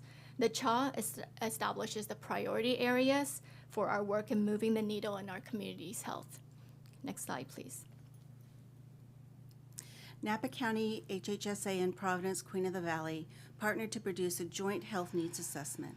We used a human-centered design process, which is a methodology that both HHSA and Providence staff have had previous experience in.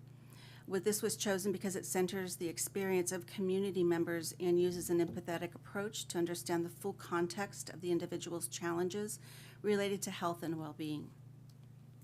The engagement focused on underrepresented community groups as well as community leaders.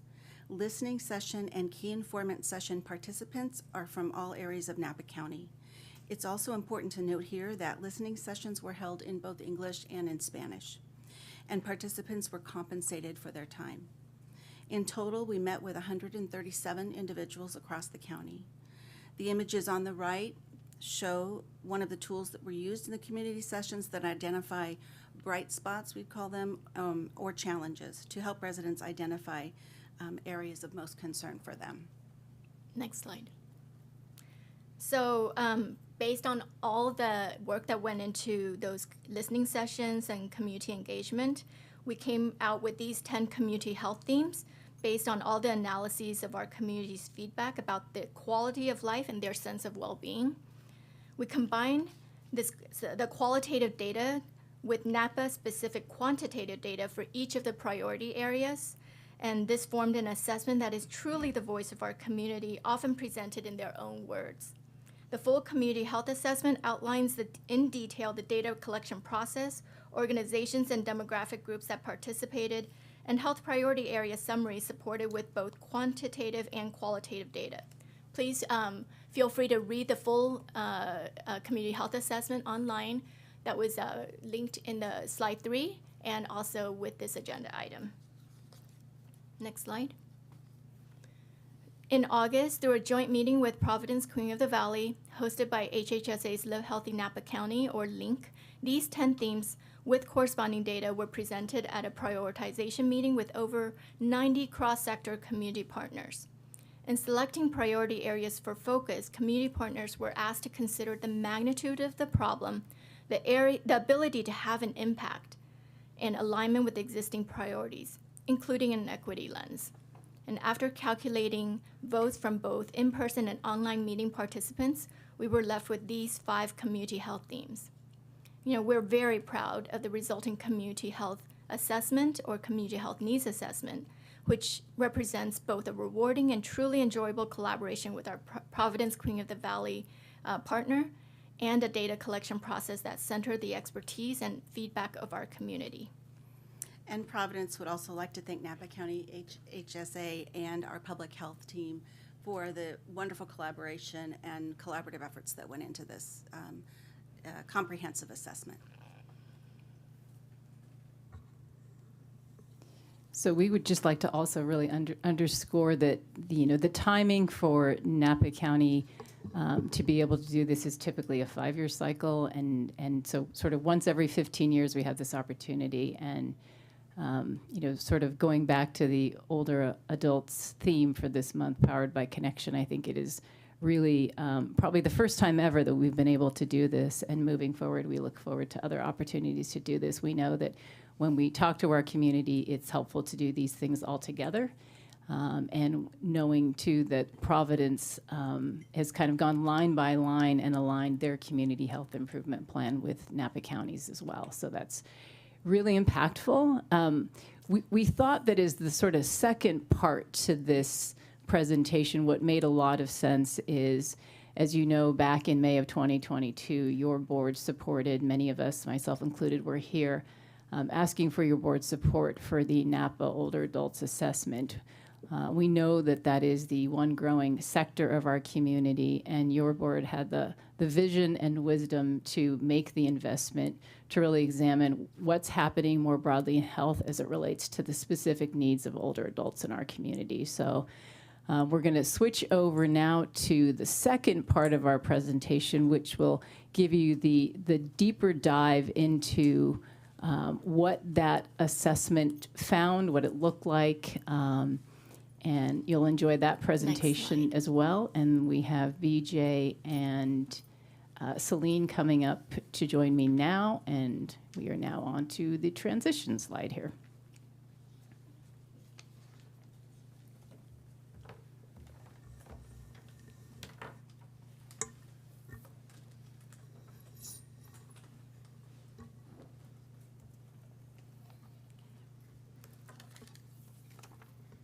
Good morning.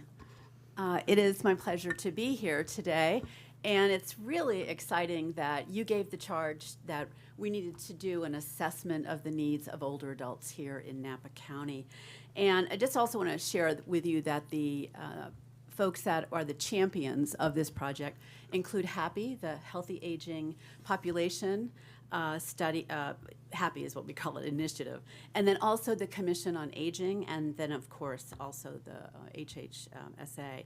So we just want to let you know that those are our sponsors, and between March and October of 2023, we put together an assessment of the needs, and what that included were a couple things that we're going to talk about in just a few minutes. But anything you want to say to get us kicked off? Anything else?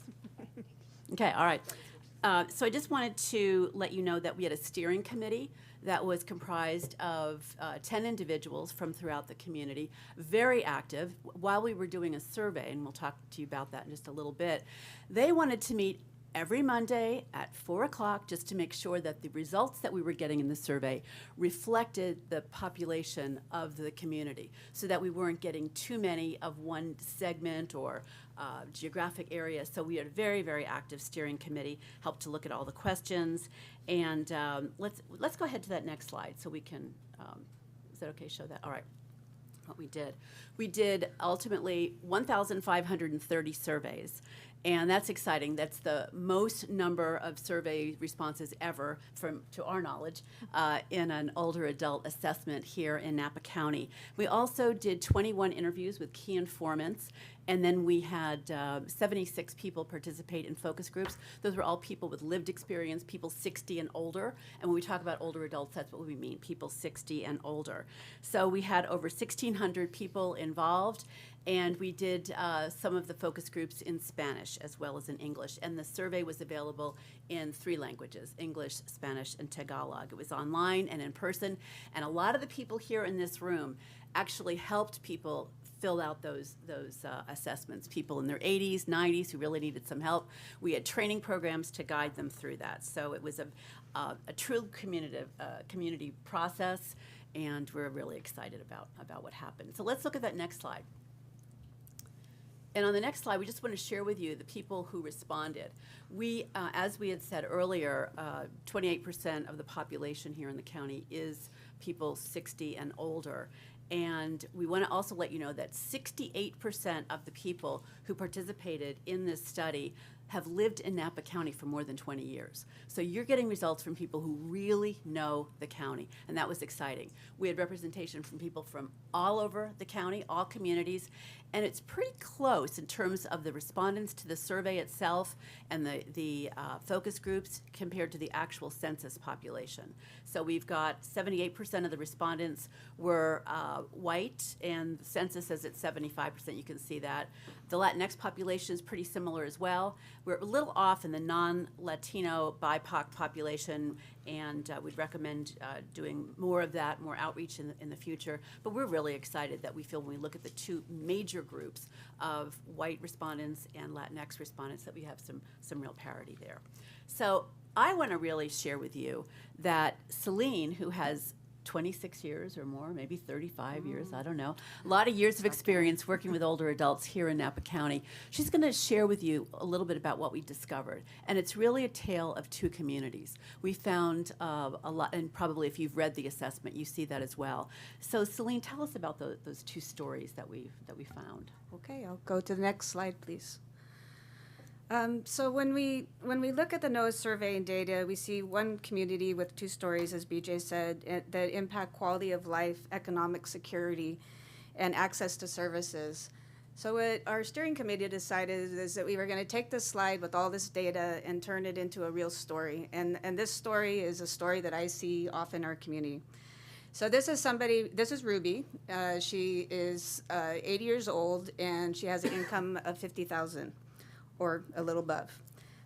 She's widowed. She owns her own home that her husband and her purchased 35 years ago. She owns her own car and is able to get around, but worries about the day when she will no longer be able to drive. Driving keeps her connected to family and friends and allows her independence. She can afford her basic needs. She can afford the food that she wants. And like a third of the people in this group, she experienced a fall last year, and since then she's had to use a walker. She worries about the day when she will need more care, as her family does not live local and she does not want to be a burden.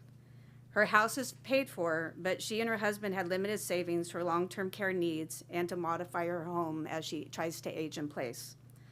When she does need more care, she will become what the California Department of Aging's director calls the forgotten middle. And we have a lot of the middle income people in our community that don't have additional resources and don't qualify for some of the other programs like IHSS that would provide them that caregiving.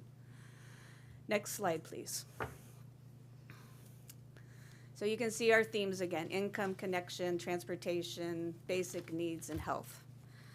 So up top, I'm going to name him Juan, and down below we have Mary. They also live alone in one of Napa County's low-income housing communities. Their income is $25,000 or below. I think the thing that was most compelling for me in the survey is that Napa County has a higher percentage of people living alone in our community.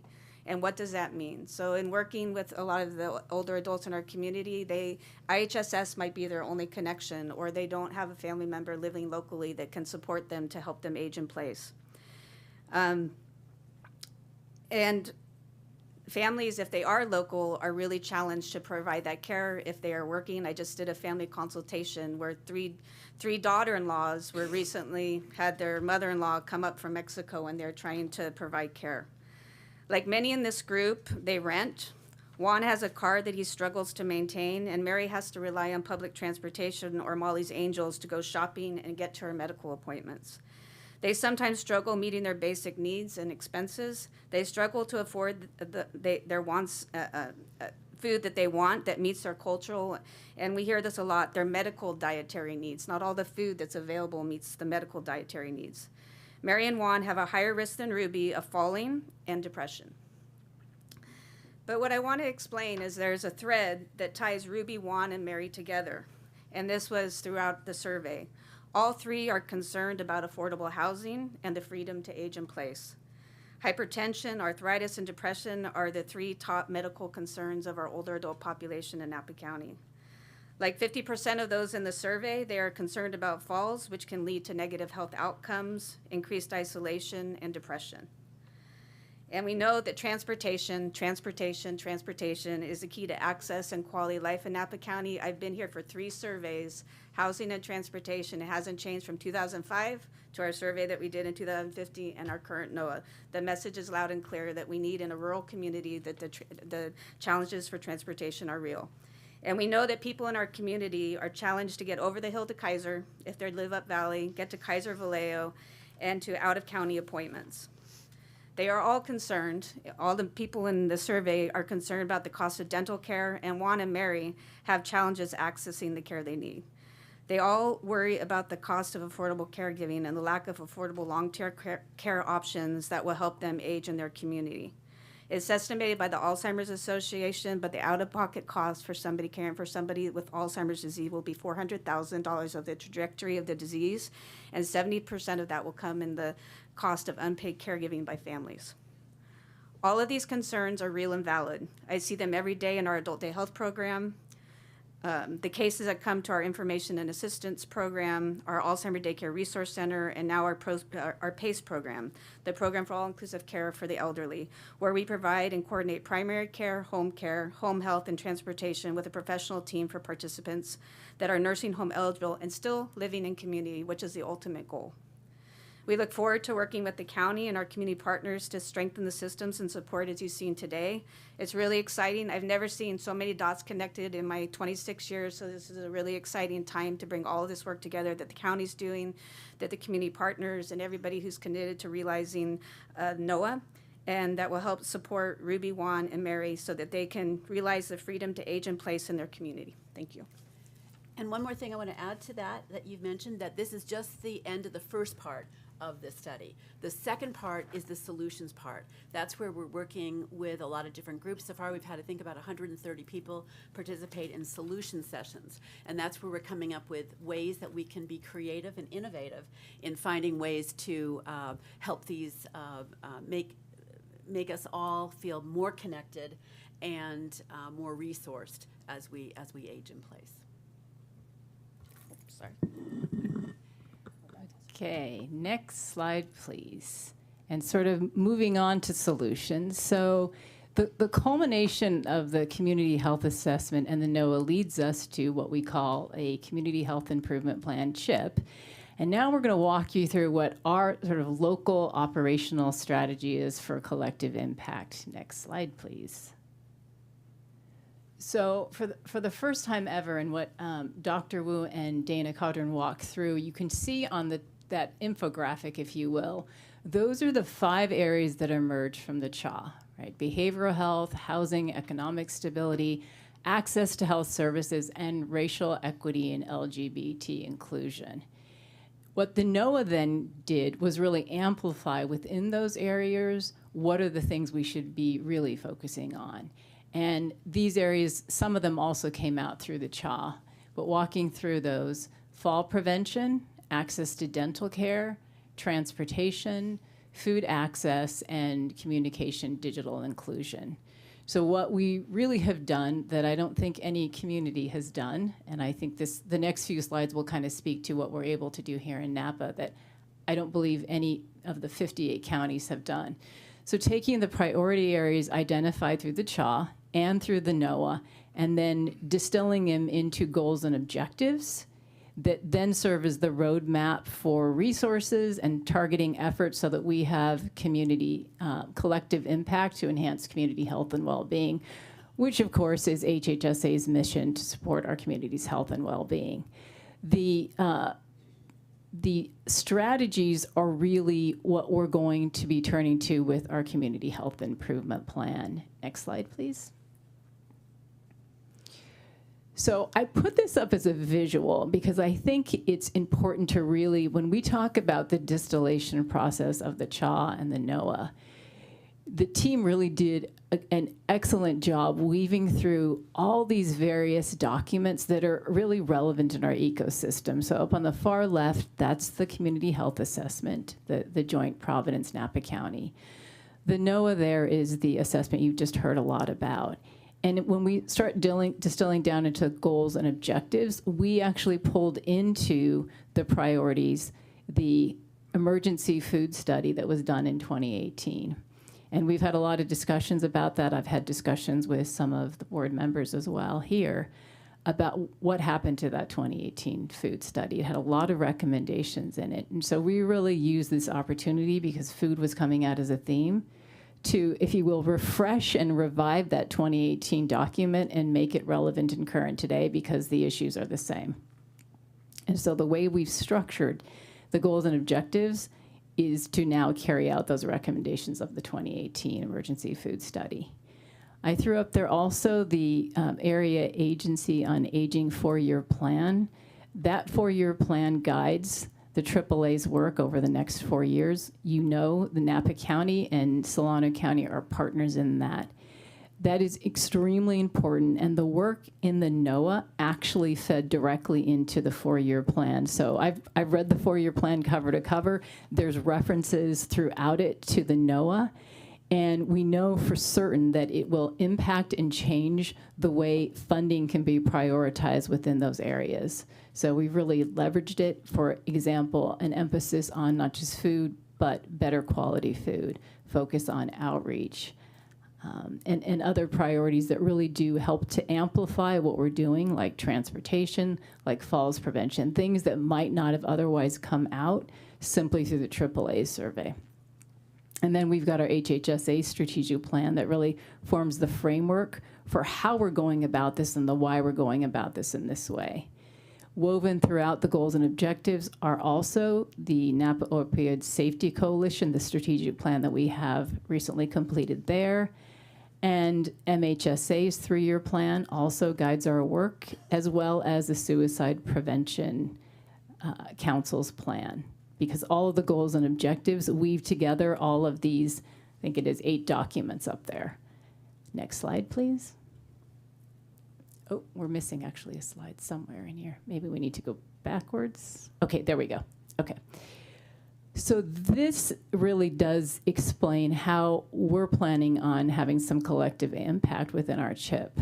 So based on kind of the prior slide and the distillation of these 8 different assessments, we've aligned our priorities, and then we've leveraged funding.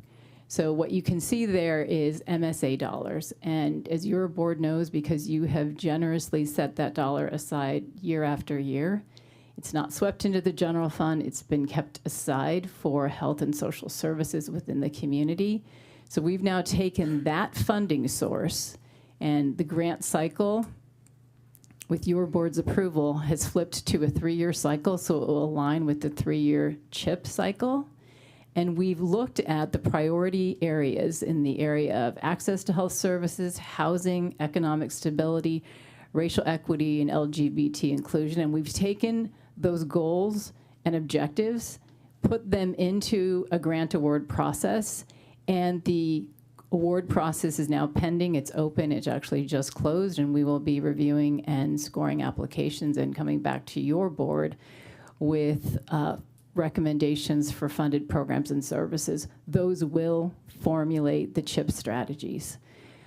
In the interest of leveraging and braiding funding, we've also strategically taken MHSA dollars and directed those exclusively to the behavioral health area, and rightfully so, because when we look at these fundings, we are trying to use the right pot of funding for the right areas and leveraging those dollars. So we've got a concurrent MHSA RFP out that lined up with the same timeline as MSA to targeting the mental health areas. Again, all of these line up with the CHA and the NOAA strategies. That also aligns up with our MHSA 3-year plan. And the behavioral health component had another section to it related to opioid disorders and prioritizing goals and objectives around that. As your board knows, counties throughout jurisdictions, cities and counties throughout California are starting to now see opioid settlement funds. We have done a 3rd RFP for opioid settlement funds that not only align with the areas identified in the CHA, they align with the Napa Opioid Safety Coalition strategic plan. That RFP is actually now open right now, and we're going to true up all those timelines and bring it all back in one set of funded programs and services that formulate the CHIP strategies. I don't honestly know. I've talked to some of my colleagues in other counties. The public health function, if you will, of a CHA and a CHIP historically sits over in public health, and the rest of it sits somewhere else in terms of MHSA and OSF funds. So I will say that I think the benefit of an integrated agency, but also really looking strategically about how we can dedicate funding to really lift off and try to operationalize a community health improvement plan. This by no means will be the only ways in which we lift a CHIP, but it is significant. When we look at the dollars associated with those 3 funding pots, it's almost $10 million over the course of 2 and 3 years. And I only say 2 because MHSA, as your board knows, is going to be flipping to BHSA, and effective 7/1 of 2026. There'll be different rules for that. So that RFP process is a 2-year grant cycle.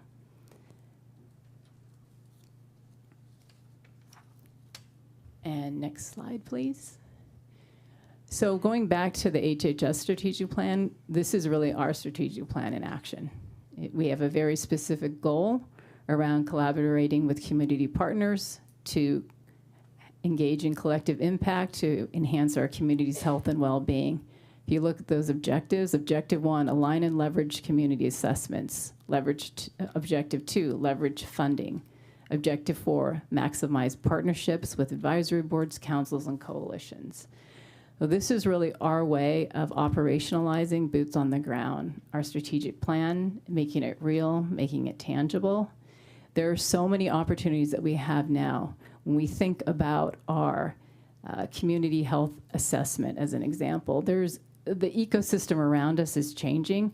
There is a new requirement for managed care plans. So for us, that's Partnership Health Plan and Kaiser to align and work with us on a SMART goal, a goal that they can work with us specifically around our community health improvement plan. And we started to have meetings with them So we, in our strategy there is going to be for things that aren't fully addressed in this first round, how might our MCPs contribute to that broader movement that we want to see in our priorities in our county?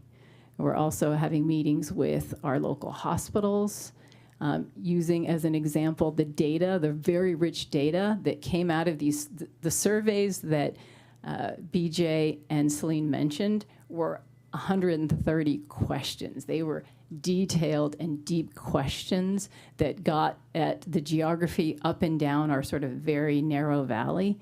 We just recently sent the 336 surveys done in the Up Valley and shared it with Adventist Health because they are also going through our community health needs assessment. We're a part of that process, both in sitting on the steering committee and as key stakeholders and key informant interviews. And we intend to fully utilize the data that your board helped us to gain through the NOAA in every nook and cranny we possibly can to elevate the voice of older adults, the needs of older adults that quite frankly are the needs of our entire community. Hopefully it's clear throughout this that there is no one strategy, there is no one particular service we need or program. We need it all, and we need to be addressing it all strategically. And when we do, we will have better community health for every single person who resides in our community. Somebody once said to me, we're all on the conveyor belt of life. And that's true, and we're all on that conveyor belt within the same ecosystem. So I'm really grateful to the people that you've heard presenting today, as well as many who aren't. I want to also acknowledge Terry Smith from Providence and Jennifer Henn from Health and Human Services. They're both here today, as well as really countless other people. We have spent a lot of time at Health and Human Services really thinking about how we function as an organization in an integrated fashion. One of the reasons why you have deputy directors of HHSA is I firmly believe they are looking out for the agency as a whole first before their silos. And by silos, I mean the specific divisions and programs. We know that the way funding comes down from the state and the way mandates come down from the state, they force us into very discrete areas of expertise and silos. It is our charge to flip that on its head and figure out how we integrate services and work collaboratively together. We do a lot of that directly in the county, and we contract a lot of that out. And we have other partners who are partners with us, whether we have a contract or not. So it's really important, and I want to express appreciation for everybody here today. They've been a part of something that I think is cutting edge and is the way we need to be thinking and doing our work more and more. So thank you for your time. Thank you. Thank you all, everyone who participated and put this report together. Really great. I'm going to start with Supervisor Gregory. Thank you. This has been really helpful to understand all these parts and how they fit together. On that note, I know that a lot of us are covered by Kaiser, so just curious, they're a nonprofit hospital organization, or do they have to do a CHA, and is it just that they're not on the same cycle? They do have to, and they are on a different cycle as well. We'll all line up in 2028. But sort of to that point, recently I've had a meeting with Kaiser and Providence at Adventist Health and our FQHC. And we all actually intend to come together and look at and sort of throw on the wall, if you will, our community health assessments and our community health improvement plans, and share what are our funding strategies to help move the needle on all of those, so that we can see collectively across all of our vast systems, what are we all doing so we can get an even greater sense of where those gaps are. So it's pretty exciting. Yeah, appreciate that. And then yeah, I attended Commission on Aging yesterday, and we got a preview of this. I want to thank you for attending, and we spent a lot of time on this. And I want to thank our commission for being so engaged. If there's anybody that's going to look out for outcomes from this, it's going to be you all, and particularly Chair Mark Frankenstein. You were doing a great job. Question that came up yesterday was around the solutions piece. When that would happen, there were questions about when, Is that going to be part of the NOAA, or will it be part of the CHIP? What's that look like? So I think it's both and. So on the NOAA specifically, there's a component of the 18-month, 20-month contract, 18-month contract. And so what you've heard about is the assessment piece. What we're now actually in the phase of the strategies and the solutions piece, and including mapping out what are the funding possibilities available. And I can tell you, I've already seen a comprehensive spreadsheet that BJ's put together with all the possible sources of funding. So we can think as a community, how best can we leverage additional funding and resources for the solution. So that's happening. And then really the strategies for the CHIP that are going to come out through those 3 funding opportunities, MSA, MHSA, and OSF, those will also be some of the solutions, right? And I guess I'd say none of these are going to be sort of, we're done, right? Problem solved. These are all going to be strategies that help us to continually move the needle on these areas. Thank you. Yeah, these are all, there's a lot of plans and they touch each other, and to the degree we're consolidating and organizing, it's fantastic. Good job. And last, thanks to all our nonprofit partners who are here. We thank you very much. Thank you. Supervisor Cottrell. Thank you. Yeah, well said, Supervisor Gregory. Thank you for everyone who's still in the room. It's been a long morning, so thank you for being here and for all the work on this. For me, one of the questions I had is everything presented in the CHA and the NOAA are great data points for the planning that HHSA is doing, but I'm hoping this will also feed into our county drafting of our general plan, because all of the goals that you've distilled here should be guideposts for us going forward. So that's one comment. And then one question, if you could, just as an example, transportation is such an important priority here. Can you give us a sense of, and I know this is a work in progress, as you're saying, but does that mean when you look for partnerships that is groups like NVTA, or can you just talk a little bit about how that item fleshes out? Yeah, so that is an ongoing conversation. Yes, definitely we need NVTA to be a partner. As you know, they started a process and they are bringing stakeholders around again to continue the work of their initial survey and the community forum that they did in Yountville. And we're looking to evidence-based practices, things that are being done in other communities and rural communities that are solutions here for Napa County, and how do we bring those resources. So like Jennifer mentioned, we have quite a fantastic spreadsheet with lots of potential funders, and happy since its inception in 2005. We've brought millions of dollars into the community by grants and creating programs like Healthy Minds, Healthy Aging, the model of information assistance that we have through the AAA and underfunders. So we're just really looking at continuing to grow the structure, and then also using the master plan on aging as another template to reference and to see what other communities are doing. But and Kaiser's a big part of the solution, because so many of the members in our community are Kaiser, and you can talk with Molly's Angels and how many rides that they provide to appointments, and just that's access to healthcare. And so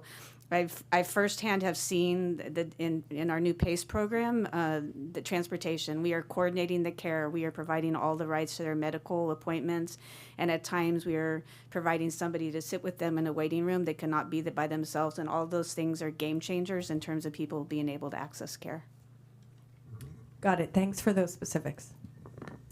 Great. And just to kind of emphasize the piece around the MCPs and transportation, right? They're required to actually provide transportation for medical appointments. And I think one of the other things that came out of this assessment, and comes out of many assessments, is the need for sort of information and assistance, but navigating the system.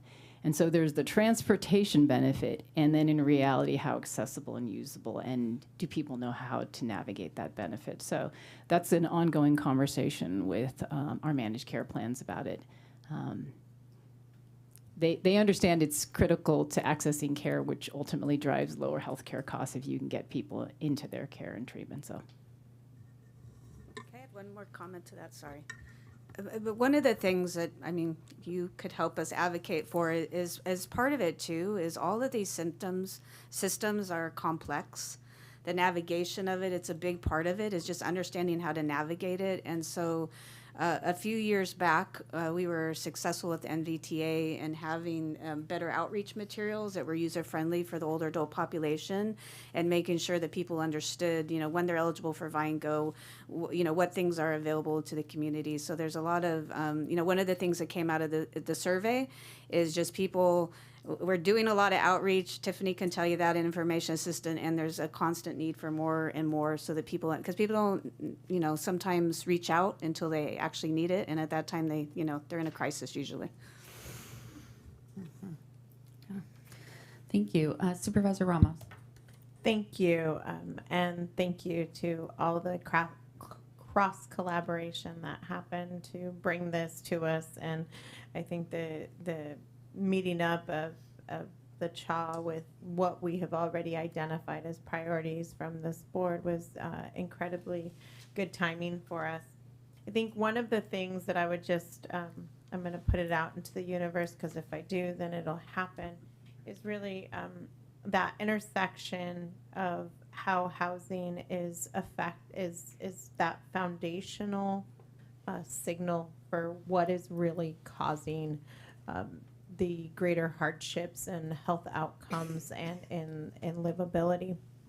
And specifically when looking at like figures 13, 14, and 15 in the report, I am really taken aback by when I see that, you know, nearly a quarter of the renters spend 50% of their income on housing. We know that is not abnormal here in Napa County. Some of us do it as well, because that's just the cost of living of our housing. But this really just, to me, really signals the importance of, and we've talked about this, Director Yasumoto, the integration of our data and how this data would play in. I mean, on consent, we just received $5 million for stabilization of senior housing.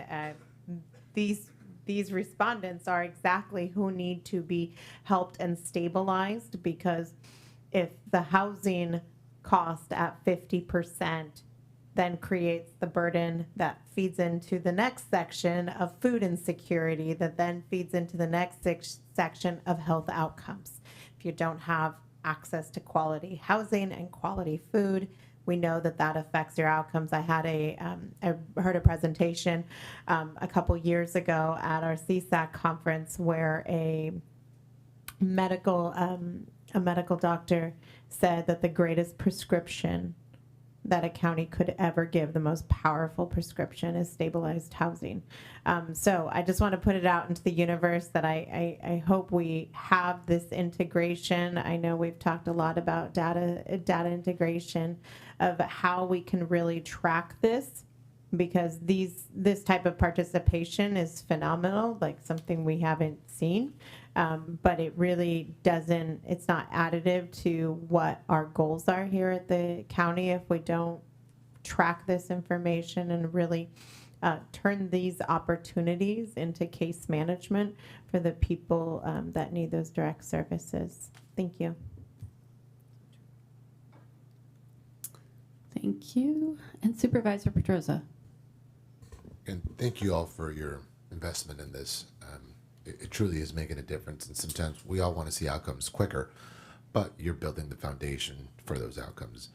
You know, the one thing on transportation, because we talk a lot about it, it's complex, and we tried to do this right before the pandemic, called Napa Forward, where we're trying to move people from place A to, from point A to point B, and it was geared towards our workforce, trying to understand where people live, where they work, and we quickly realized that there was a lot of cultural issues on how people choose to move.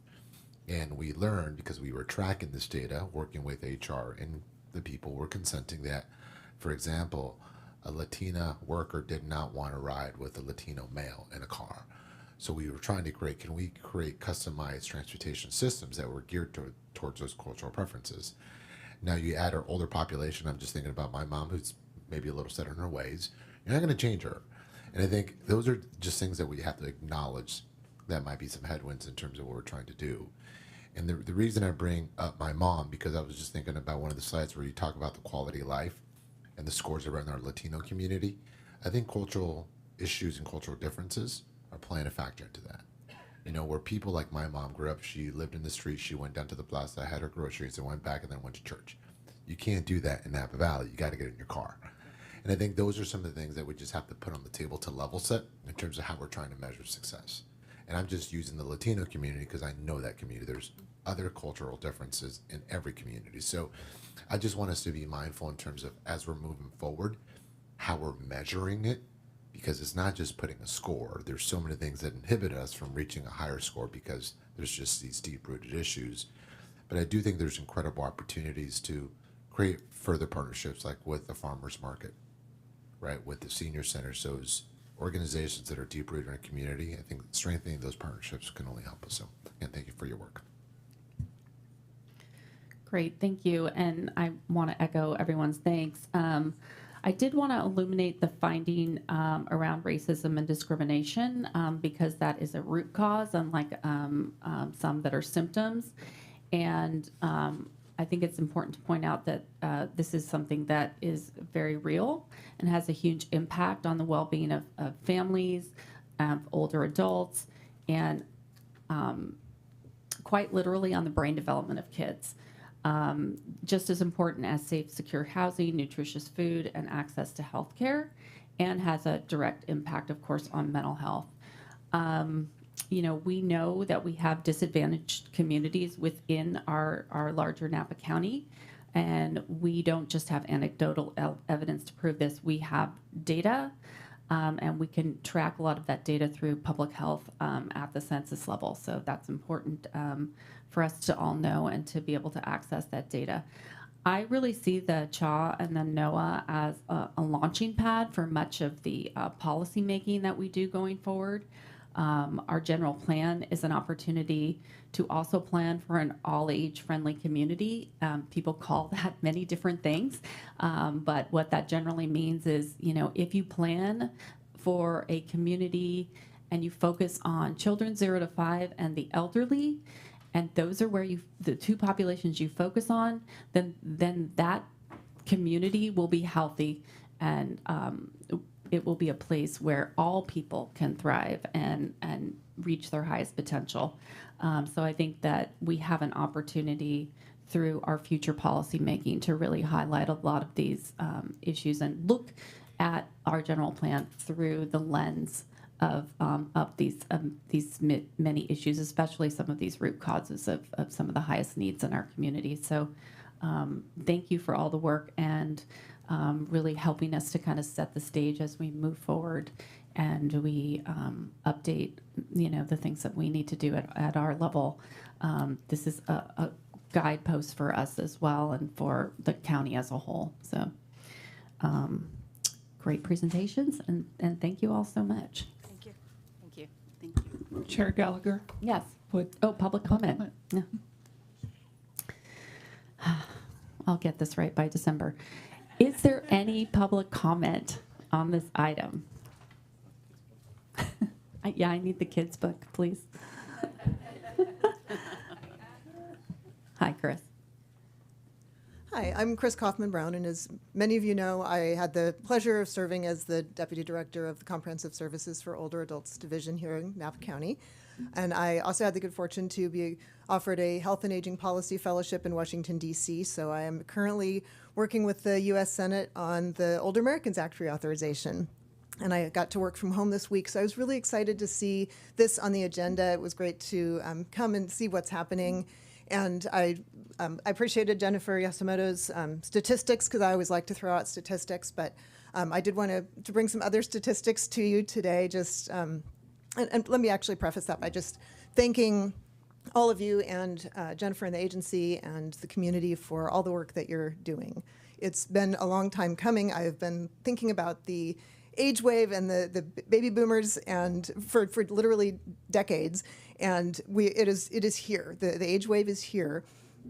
So in the United States, the population 60 and older exceeded the population under 18 in 2019. And the 65 and older population will exceed the youth population by 2029, which is 5 years sooner than was recently predicted, or in 2017. In Napa County, that 60-plus population hit in 2012. And I was looking at the state demographics projections last night, and in 2027, in Napa County, 3 years from now, fully 1 in 3 people will be 60 and older.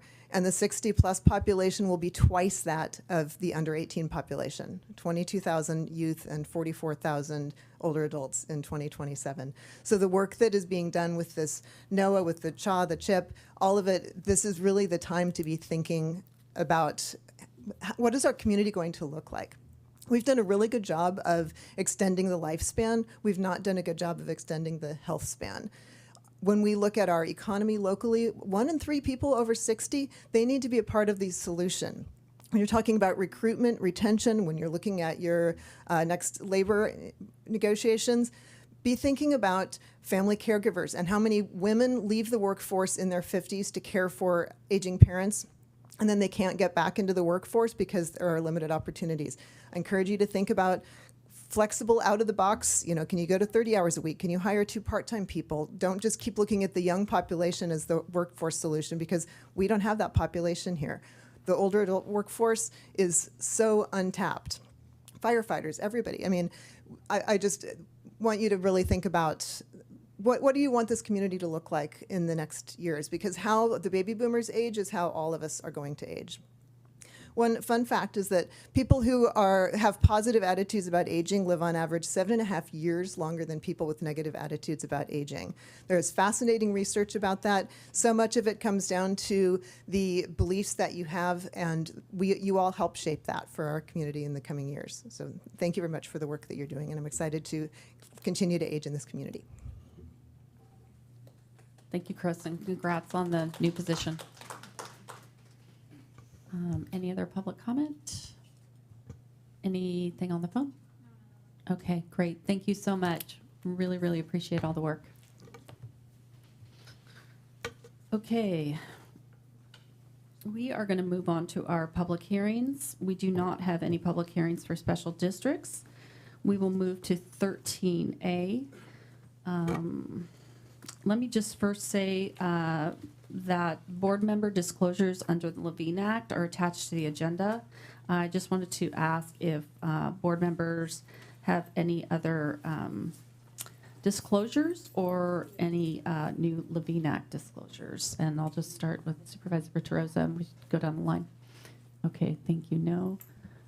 Spoke with applicant's lawyer, Rob Englund, yesterday. All right, great. Thank you. Supervisor Petrell? No, just for clarity, I did make that disclosure last time that I had received a donation and returned it from the applicant. Okay, thank you. And Supervisor Ramos? I did make a Levine Act disclosure at our last hearing, returned the contribution, and I spoke with the applicant's counsel on Tuesday last week for about 10 minutes max. Okay, thank you. And I made my Levine Act disclosure at the last meeting, but have not had any additional conversations. All right, so I am going to introduce the item. This is public hearing Nova Business Park North Tentative Map Appeal. Conduct a public hearing to consider adoption of additional conditions of approval agreed upon by Water Audit California and Nova Business Park LLC to resolve the appeal filed by appellant concerning the Napa County Planning Commission's approval of the Nova Business Park North Tentative Map.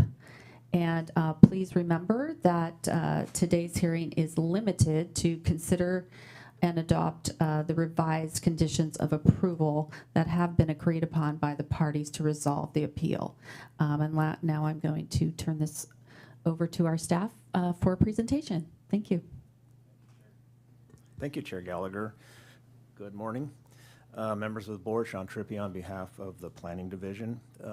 You pretty much read out my whole report, so I'll I'll try and summarize a little bit here. The item before you today, as you mentioned, involves a joint request by the applicant and the appellant to resolve an appeal of a planning commission approval of a tentative map for Nova Business Park. The tentative map would subdivide 6 properties totaling approximately 93 acres into 13 lots, ranging in size from 2 to a little over 13 acres. The site is project area is located south of Susquehanna Creek, between Devlin Road and the Napa Sanitation District spray fields. No development is proposed with the map.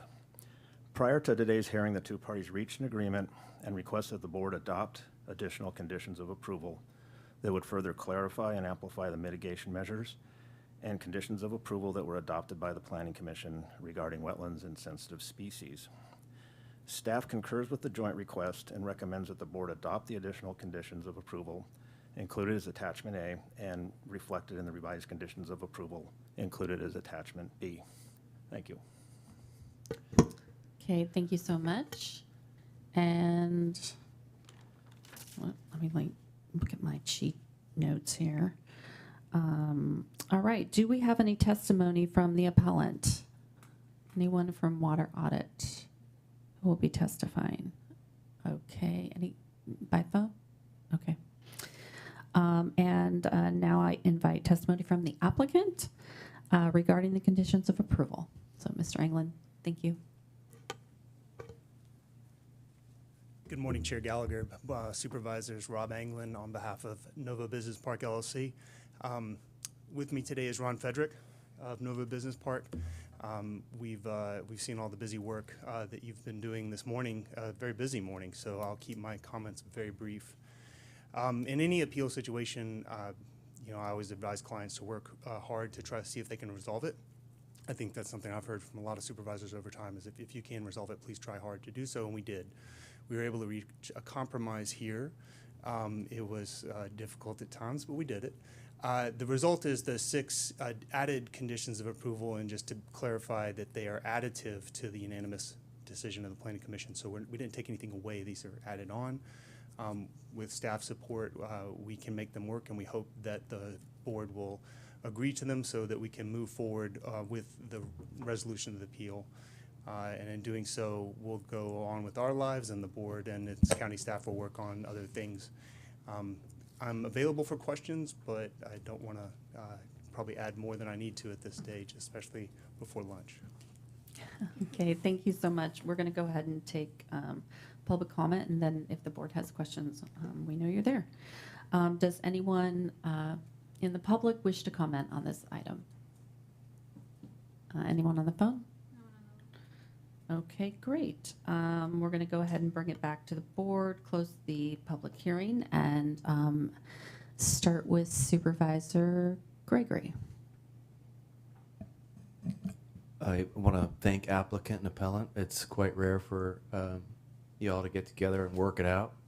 In my 8 years, it's been the minority. So appreciate that, and to recognize their efforts, and I would move to approve staff's recommendation. Okay. Second. All right, wait, we have a motion by Gregory, second by Ramos. Is that right? Okay. Before we take a vote, does anyone else have any comments or questions? Okay, again, thank you so much for resolving this. I mean, we'd love to see all the appeals resolved before they get to us. Great. All right, thank you. And we'll go ahead and take a vote. All those in favor of the motion, please signify by saying aye. Aye. Any opposition or what's that other thing? Recusal, abstention, etc. Okay, great. Thank you. And thank you so very much for all the work that you did to come to the resolution. Thank you. Okay. Oh, is that it? Okay. We are going to now move into our closed session. We have 2 items which I will announce. A is conference with labor negotiators, agency designated representatives Christine Briseno, Director of Human Resources, Employee Organization SEIU Local 1021, unrepresented employees, non-classified management, and confidential employees of the County of Napa. And B, Public Employee Performance Evaluation, Director of Planning, Building, and Environmental Services. So we will now adjourn to our closed session, and we will return after that for our adjournment. Thank you.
Welcome back. We are done with our closed session. And County Council, do we have any reportable action? Thank you, Chair Gallagher. Agenda item 14A, conference with labor negotiators. Instructions were given to our negotiator, no reportable action. Item 14B, public employee performance evaluation, Director of Planning, Building, and Environmental Services, no reportable action. Thank you. All right, thank you so much. We are going to now adjourn to our next meeting, which, Ms. Hoskins, what's the date of that? Next meeting is May 7th. On May 7th, 2024. Thank you.